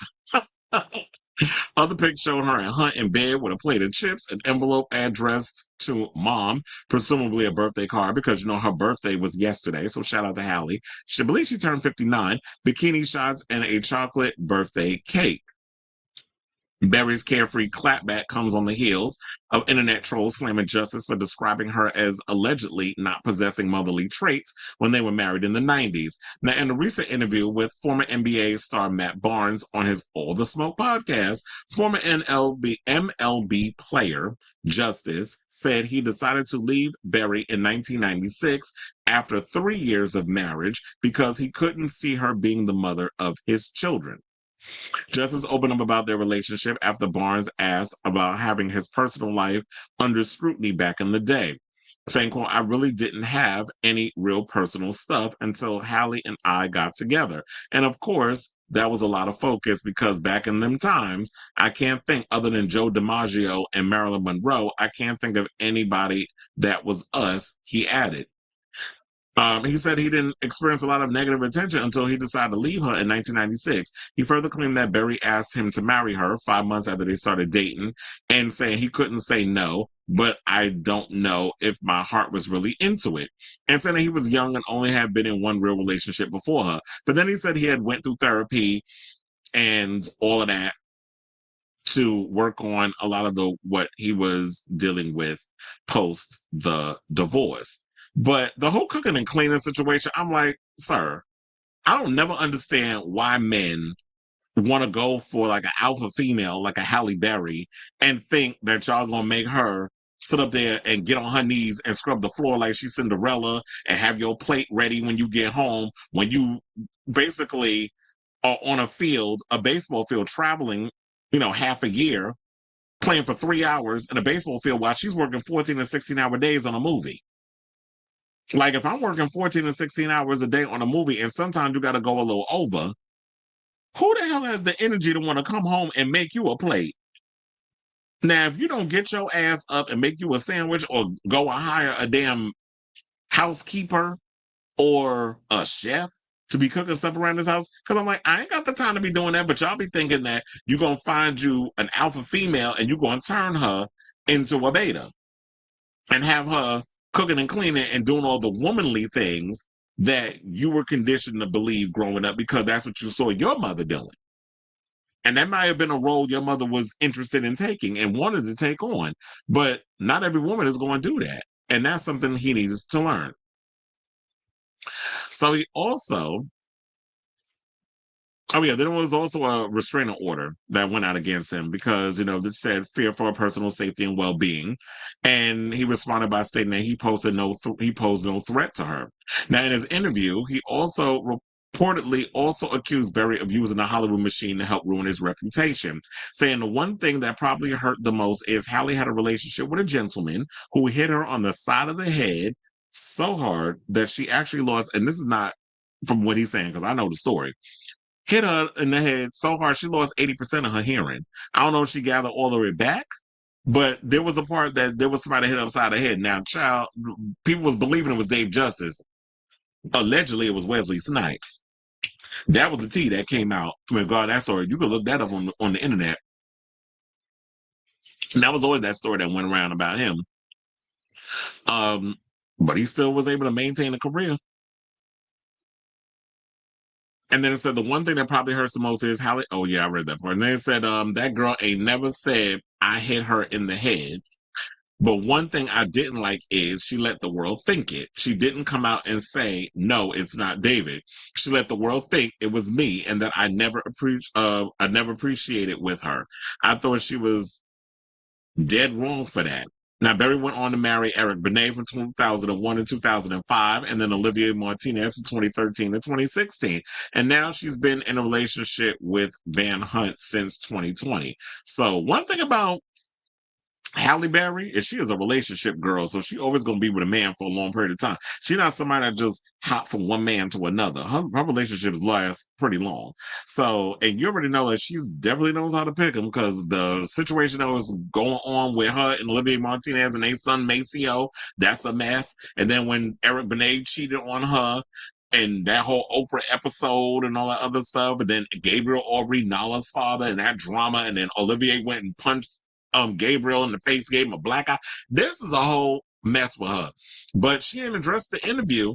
But the birthday post, I feel like, was all she needed to say. It was subtle shade. She said what she said, and people are speculating, we're all talking about it.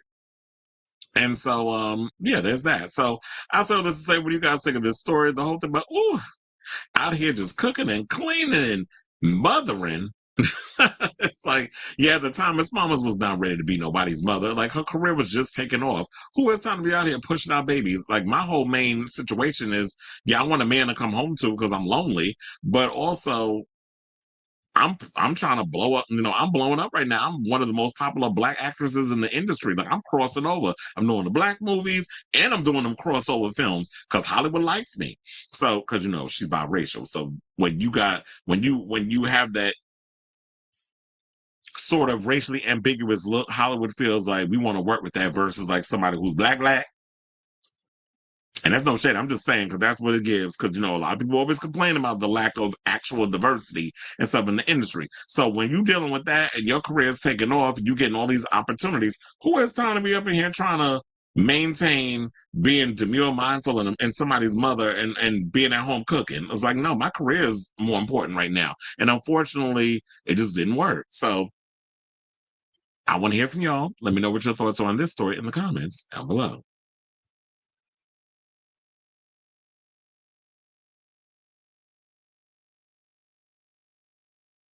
I have a friend who's bi, but he's tired of gay men because of their attitudes and prefer to be with a woman.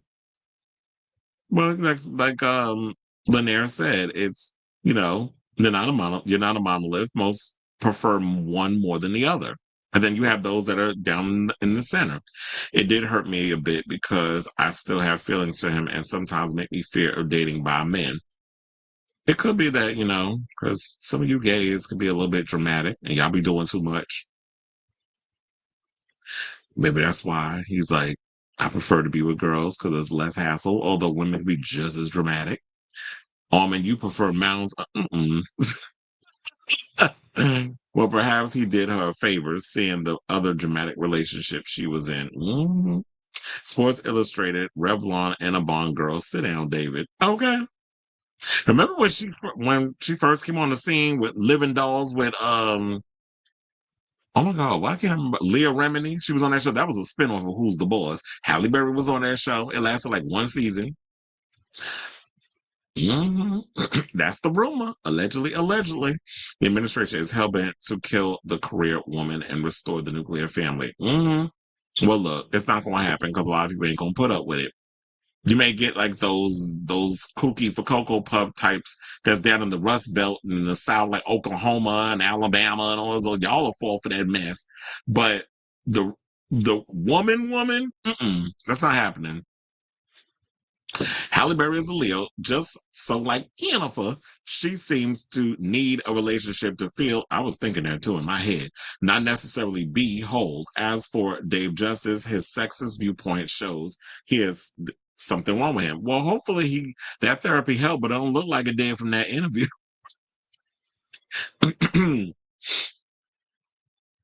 Because when he was asking about scrutiny and relationships, that sort of thing, he threw a little extra seasoning on that shade that he was throwing towards Halle. Like, you really had some pent-up animosity. Anyway, speaking of pent-up animosity and messy relationships, let's talk about David Geffen, who's finally responding to his estranged husband's allegations that he was pretty much used as a slave in a relationship rather than an equal. Well, when the other man got the billions, what you thought what this relationship was? It's no shade. I'm just saying. Of course, the scales are gonna be tipped. You are 37. He's like, 32. I was about to say 87. And you 37. He's 32, and Geffen is 82. What you thought? Where are you equal? Y'all ain't even equal in age and experience. So of course, the scales gonna be tipped when you trying to pay your bills, and David Geffen is a billionaire. So the out homosexual billionaire said in the filing first obtained by TMZ that he never agreed to financially support Michaels for life as he claimed in the lawsuit. He also denied Michaels' allegations that he forced him to use drugs and undergo cosmetic procedures, claiming that Michaels did those on his own volition. Now, Geffen and Michaels married in 2023 with no prenup. Geffen filed for divorce in April of this year, citing irreconcilable differences. Michaels filed a response in May requesting spousal support, then later filed a lawsuit in July accusing Geffen of breach of contract and exploitation. Geffen said that he initiated the divorce because Michaels was taking advantage of his good nature and generosity. Accusing the younger of spending hundreds of thousands of dollars on OF subscriptions and male prostitutes in the final months of their marriage. Geffen also claims that Michael used his money to purchase expensive clothes, vacations, and cosmetic procedures. Well, that's why I said, like, you sit him into my, oh, he treated me like a slave. And it's like, well, sir, if you're going to sit me and spend my money, you might as well get on your knees and suck it. And there's no shade of this, but it's like, if you're going to act like a prostitute, I'm going to treat you like one. And you sit up in here allegedly sleeping with OF models or looking at a bunch of OF content and you hiring men to hunch. I wonder if it was anybody I know. If y'all done slept with Dave Geffen's husband, put it down in the comments. Or if you know somebody that did. So now Michael said in his lawsuit that Geffen was the one who made him get the cosmetic procedures, claiming that the billionaire will often make backhanded insults and put downs about his past and lack of sophistication. He accused Geffen of forcing him to get painful laser treatments and dental treatments, but said that he still critiqued every aspect of Michael's appearance and carefully controlled Michael's with respect to all aspects of his body hygiene. So Michaels also accused Geffen of requiring sexual access at will, including acts Michaels found degrading and spill the tea. And giving him drugs and alcohol as tools of coercion, lowering his resistance, increasing his dependency, which resulted in him developing an addiction. Geffen refuted the claims in his new filing, claiming that Michaels hid his use of ketamine and booger sugar from him and continued to use it even after Geffen ordered to pay for addiction treatment. What is up with the gays and ketamine? I did not know that ketamine was such a big thing that was making a comeback. Now, I told y'all back in my circuit queen days in the 2000s, I was well aware of the girls that was out here doing the K and all that other stuff. Me, I was not into that. I never really partook in like the heavy stuff. Yeah, I did E, I did the booger sugar, I did marijuana every now and again still. But back when the drugs was pure and demure and mindful. But this ketamine thing making a comeback, and we hear so many people dying from it. Like the Vivian, we lost her to ketamine. We lost Matthew Perry to ketamine. Like ketamine is no joke, and I'm thinking they lacing it with all kinds of. That's why I don't mess with them hard drugs no more, because y'all be putting all kinds of crap in things now. So it's like I don't trust y'all, because I feel like if I put any kind of drugs in my body, my skin gonna melt off or some craziness. Because who knows what y'all putting up in this stuff.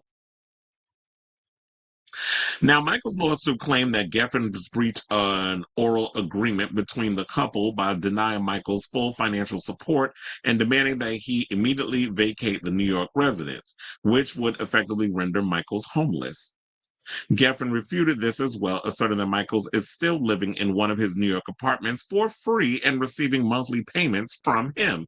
Well, look, this is all the stuff you could prove in court and be like, look, here's all the bank statements. I'm literally paying for this dude to be staying up in one of my apartments. He's still getting money from me. And here you go trying to get a little extra out of my situation. But this is what happens with a lot of you old queens be coming around trying to snag up these little children. And you thinking that you can rehabilitate them and take them under your wing and use them for whatever, and you don't think that they're going to try to hustle you out of your stuff? You thinking he with you for love? I don't know what someone, and I'm putting myself in this situation as a 32-year-old man, what the fuck do you see in an 82-year-old? Besides dollar signs. Because you're not getting with no random dude from no old folks home with $92,000 in his bank account. You're getting with somebody with billions. So we definitely see what it is. And the fact that Donovan looks the way he looks, yes, he's going to get with a David Geffen because he got the coins. Like, stop it. Y'all both knew what y'all was getting into when y'all was getting into it. And now y'all surprised that the relationship turned out the way it did. But I'm going to sip my popcorn. I'm going to have my little wine, my glass of wine, and I'm going to sit and luxuriate off this mess as it continues to develop because the gays are fighting. So I say all of that to say, what do you guys think of the story? Well, as I like to say, the homosexuals is fighting. Do you believe what David Geffen is saying out here? Right now, it's a case of he said. But he said, like, that's what it feels like at this point. Shout out to Limp Bizkit. Like I said, I'll definitely be keeping abreast of the story as it develops because it is messy and I am definitely living for the drama of it all. So let me know what you guys think of this story in the comments down below. In the meantime.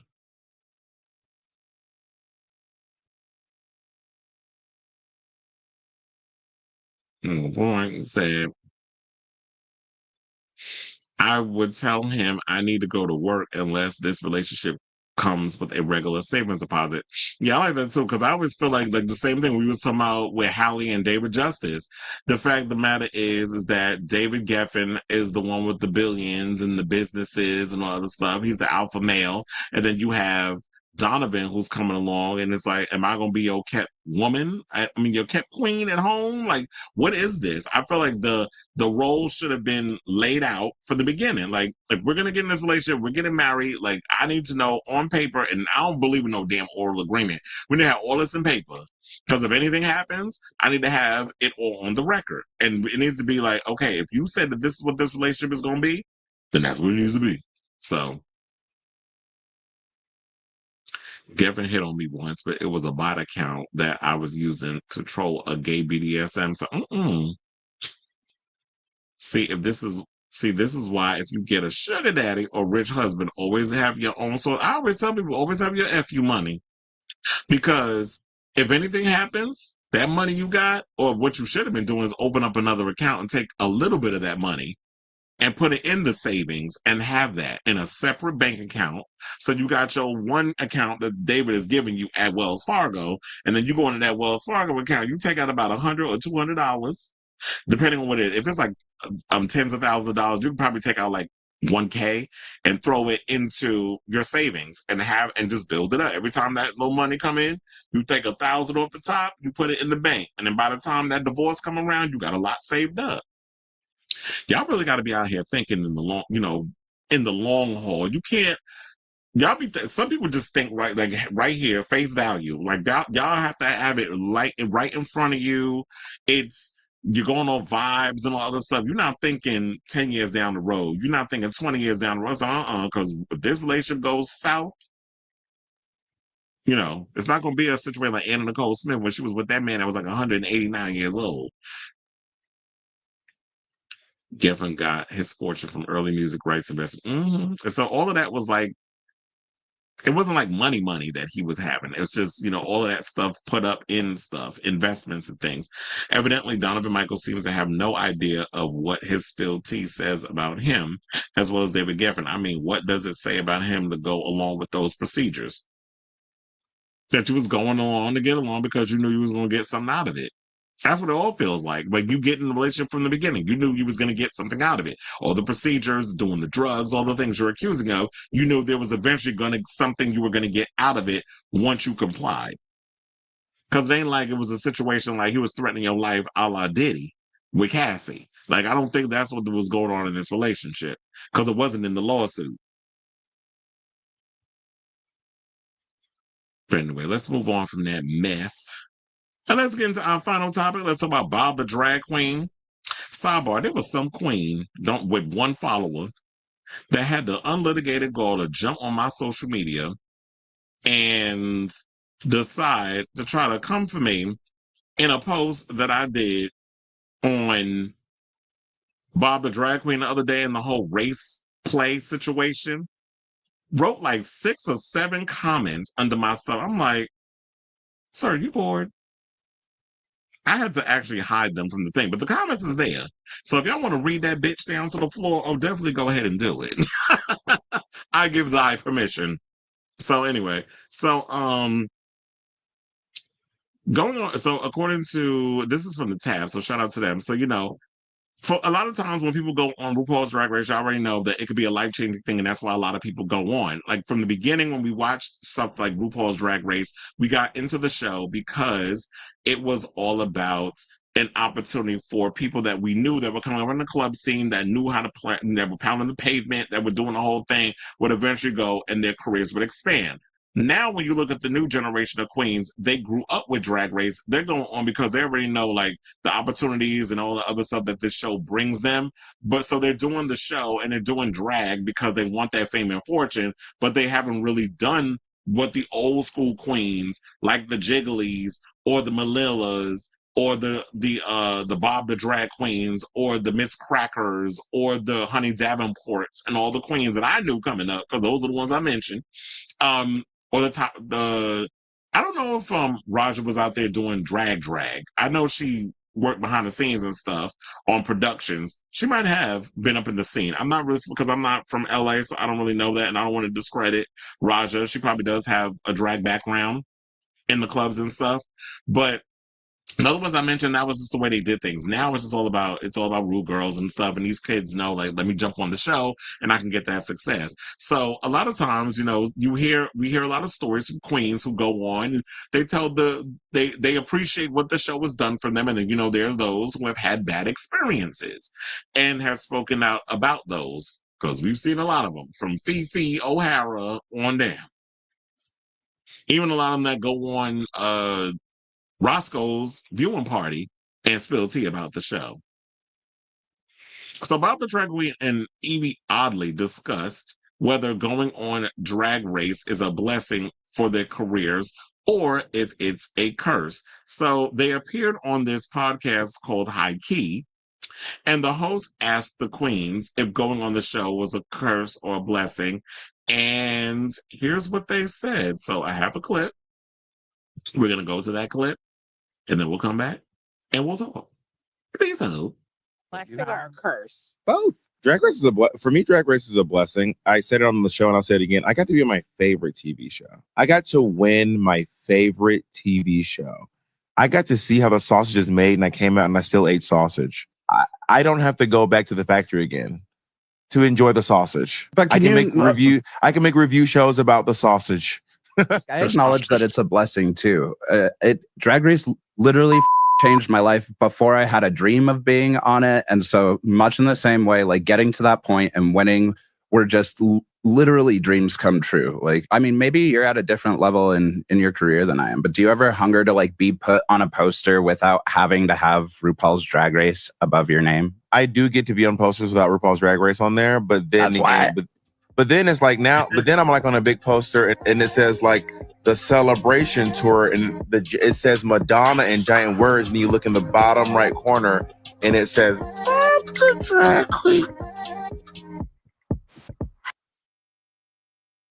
Much in the same way, like getting to that point and winning were just literally dreams come true. Like, I mean, maybe you're at a... So, is it a blessing? It's like, why does it not want to pause? So yeah, there were some people in the comments that were saying some stuff, and they were saying like, it feels like these comments just paused at the first 2 seconds of the video, then started commenting because Yvie didn't say Drag Race was bad. She just wants to be known as more than a Drag Race winner. So wait, people were going in on Yvie because they felt like that she was kind of bad-mouthing Drag Race. I didn't get that. There were some people shading Bob, though, saying Bob is lucky to even be named on the Madonna poster. What are they complaining about? And then it said, to this day, I'll never understand how Bob won Drag Race, too.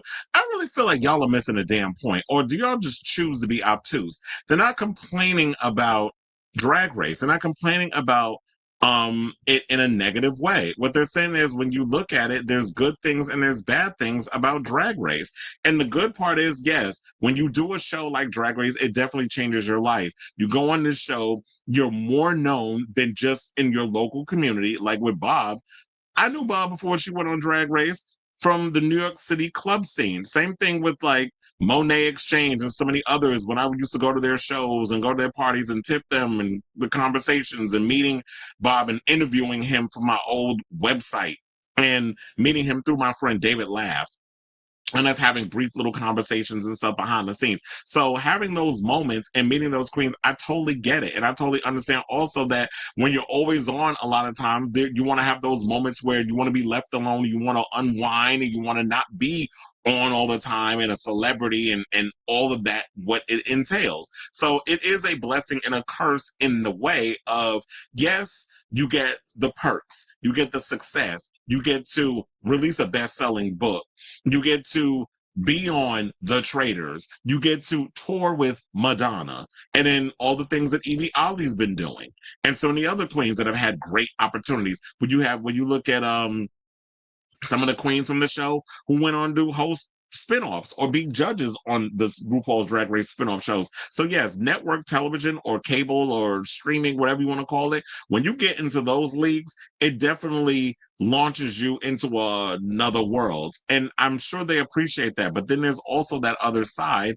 where you have to deal with the stress and everything else that comes with it, and the negative side where, you know, people are trolling you or they say negative things and they do all that stuff. So yeah, there's a lot that goes with it. So I don't think they were complaining per se. I just think they're letting you know that going on RuPaul's Drag Race is like, it's a blessing and a curse. So while they appreciate all the accolades and all the rewards that they have gotten from being a part of the show and what they brought on Drag Race with their personalities and being the winners of their seasons, there's also the negative side. That's with anything that you do in life. There's always a good and a bad that comes with it. The yin cannot exist without the yang. So I think people need to stop being so damn reactionary to everything and just listen and learn when people say things instead of always trying to come in and just want to be negative for negative's sake. So yeah, so shout out to y'all. And it's like, yeah, when they get criticism from fans, I'll be thinking about all that too. It's like, people felt that Yvie was sounding ungrateful, but I don't think that's what they were coming from. And then they called out Bob for not being in awe of how big of an achievement the Madonna poster feature was in the grand scheme of it. Because they're like, oh, if you look at the bottom and I'm in the, I was like, I don't think that Bob meant it in a negative way. I mean, if they did, then ma'am. But I don't think that he meant it. Oh, if you look in the little corner, you see my name. It's like, y'all, some of y'all just be looking for stuff to just be wanting to bitch about. And I've noticed that a lot of times. Y'all, people don't just take things in and just understand the context of what they're talking about. Y'all just bitch to bitch, or you just listen to respond. And I think more people need to stop listening to respond and always bitching instead of just taking the time to listen to what people saying and just receive what they're saying. Now, if it was being an asshole about it, if they was being ungrateful, then you call it out. But I didn't get that from what they were talking about in the conversation. So I'll say all this to say, what do you guys think of this story in regards to what Bob and Yvie said that going on? If they felt that, yeah, being on Drag Race was both. It was a blessing at times, and it was also a curse because of the other things. I think maybe people need to also watch the entire interview to get to understand the context of it. I would not be surprised if Bob has to come out and speak on this, or Yvie's going to have to do a whole little post on speaking out what they meant in regards to that, because they're getting all this damn backlash for no reason. This came out like 2 days ago, so I definitely need to check out that full high key episode so that way I can. I'm sure it's on YouTube somewhere. But anyway, so I want to hear from y'all. Let me know what your thoughts are on this story in the comments down below.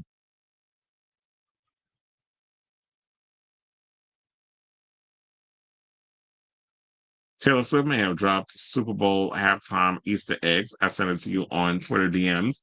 I think we all knew that was kind of coming, because didn't she say that she's not doing the Super Bowl until she gets her master's? And so she got the master's. Oh yeah, let's see. Well, it says that. Let's see if she mentions it. But hold on, before we get to that, I'm gonna have to change where is it? Do they have it on here? Oh no, it's on E News. I can't play that because they'll probably. I was trying to see if they have. Oh yeah, they do have it. Hold on, because I was trying to see if I could change the tempo on this. Maybe I could play it. Why am I like bugging the playback speed?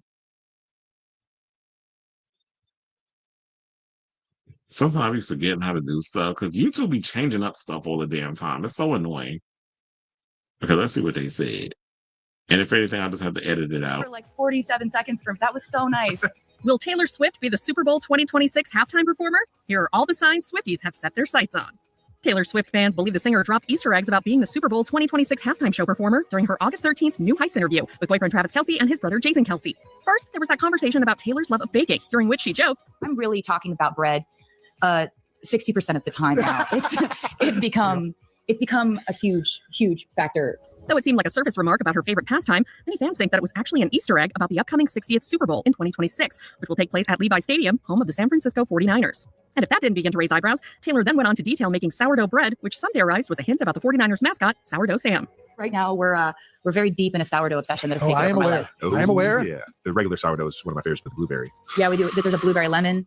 There's cinnamon swirl, cinnamon raisin. Another potential Super Bowl Easter egg, Taylor thanking Travis's brother and co-host Jason Kelce for, quote, screaming for 47 seconds during her introduction on the podcast. Swifties Online pointed out that her 47th stop on her Eras Tour show was at, you guessed it, Levi Stadium. She also mentioned the number 47 when quipping that she performed in 47,000 countries during the Eras Tour. Yeah. Sometimes I be feeling like y'all are bored. Not you, but I'm just saying, like, y'all just be the Easter eggs and the hints and the deep dives. It's like, look, until she tells us she's doing the Super Bowl, then we'll hear it. But I do feel like that will be the next thing. I mean, to me, honestly, I think it would be smart if she did the Super Bowl. You know, I'm sure that Travis Kelce will be playing again at the Super Bowl. And, you know, she, her performing there, especially this new album and a lot of the prior hits that she has, she's got enough pop hits that she can get up there and perform and have a lot of the dancers and stuff doing stuff. So Taylor Swift definitely has the package right now that she can get up there and do a lot of music. She can pull things from the Red era. She can pull things from the 1989 era. She can pull things from this Showgirl era. She could pull, you know, she's got enough songs that she could stick up in there. She'll probably even do some quick little strumming the guitar songs as well. So I think they do need to switch it up because at this point, I'm tired of like the same old, same old. Jay-Z needs to switch it up. Who said DMCA needs to go away? I wouldn't mind one of my favorite artists doing the Super Bowl, not to be messy, but she'll be the first white artist to do the Super Bowl this decade. I mean, it ain't messy, it's the truth. Because we've had all these rappers and, well, not rappers, we all had like Beyonce multiple times, Bruno Mars, and we had Kendrick Lamar last season. So yeah, it's always been like R&B, I mean, or pop or hip hop. But it's always been like people of his choosing. So I wouldn't mind, I guess, her being there and performing. You already know people are going to be bitching and moaning. I also wouldn't mind seeing Madonna do it again. Word is also it's Travis Kelce's farewell season, and it was agreed upon Taylor would do final season. And she'll only have 14 minutes. No, they can squeeze so much in the show and like that time. That's the one thing I don't like about that. But then it's no different. Like when I'm working a lot of like at the Garden, we do like halftimes and stuff, especially during the playoffs. We got big celebrities that come in and do like the halftime, and it's 15 minutes. So they could probably give her 15 minutes and she'll do that. But yeah. So it'll be interesting to see if she does it. I do think that she should be the perfect choice. I really want Pink to do it, but she won't do it. Or get a rock band. It would be nice if we could see rock artists up there doing the Super Bowl. Because the Super Bowl demands it. Like, I would love to see 9 Inch Nails do a Super Bowl, but I don't think Trent Reznor would do it. But anyway, y'all. So it looks like we're at the end of the show. I want to thank you all for tuning in to the latest episode of Chris Avalon Unfiltered. If you have not, if one final time, if you could please do me that solid, hit that like button. If you're new to the channel, hit that subscribe button, and also be sure to smash the notification bell so that way you know when we go live with a brand new episode of Chris Avalon Unfiltered. I'll be back on tomorrow with it. I mean, not tomorrow, because tomorrow's Saturday and Sunday, and I'm working. I'm going to be busy, so I'll be at the Garden doing shows. So yeah, we'll be back on next week. I got to check my schedule. I should be back on Monday with a brand new episode of Celebrity News, Gossip, and a whole lot of mess. So yeah, thank you all for tuning in. Thank you all for coming in with the commentary and all that good stuff. Love you all for watching. Thank you for the continued support. And until next time, ciao, darlings.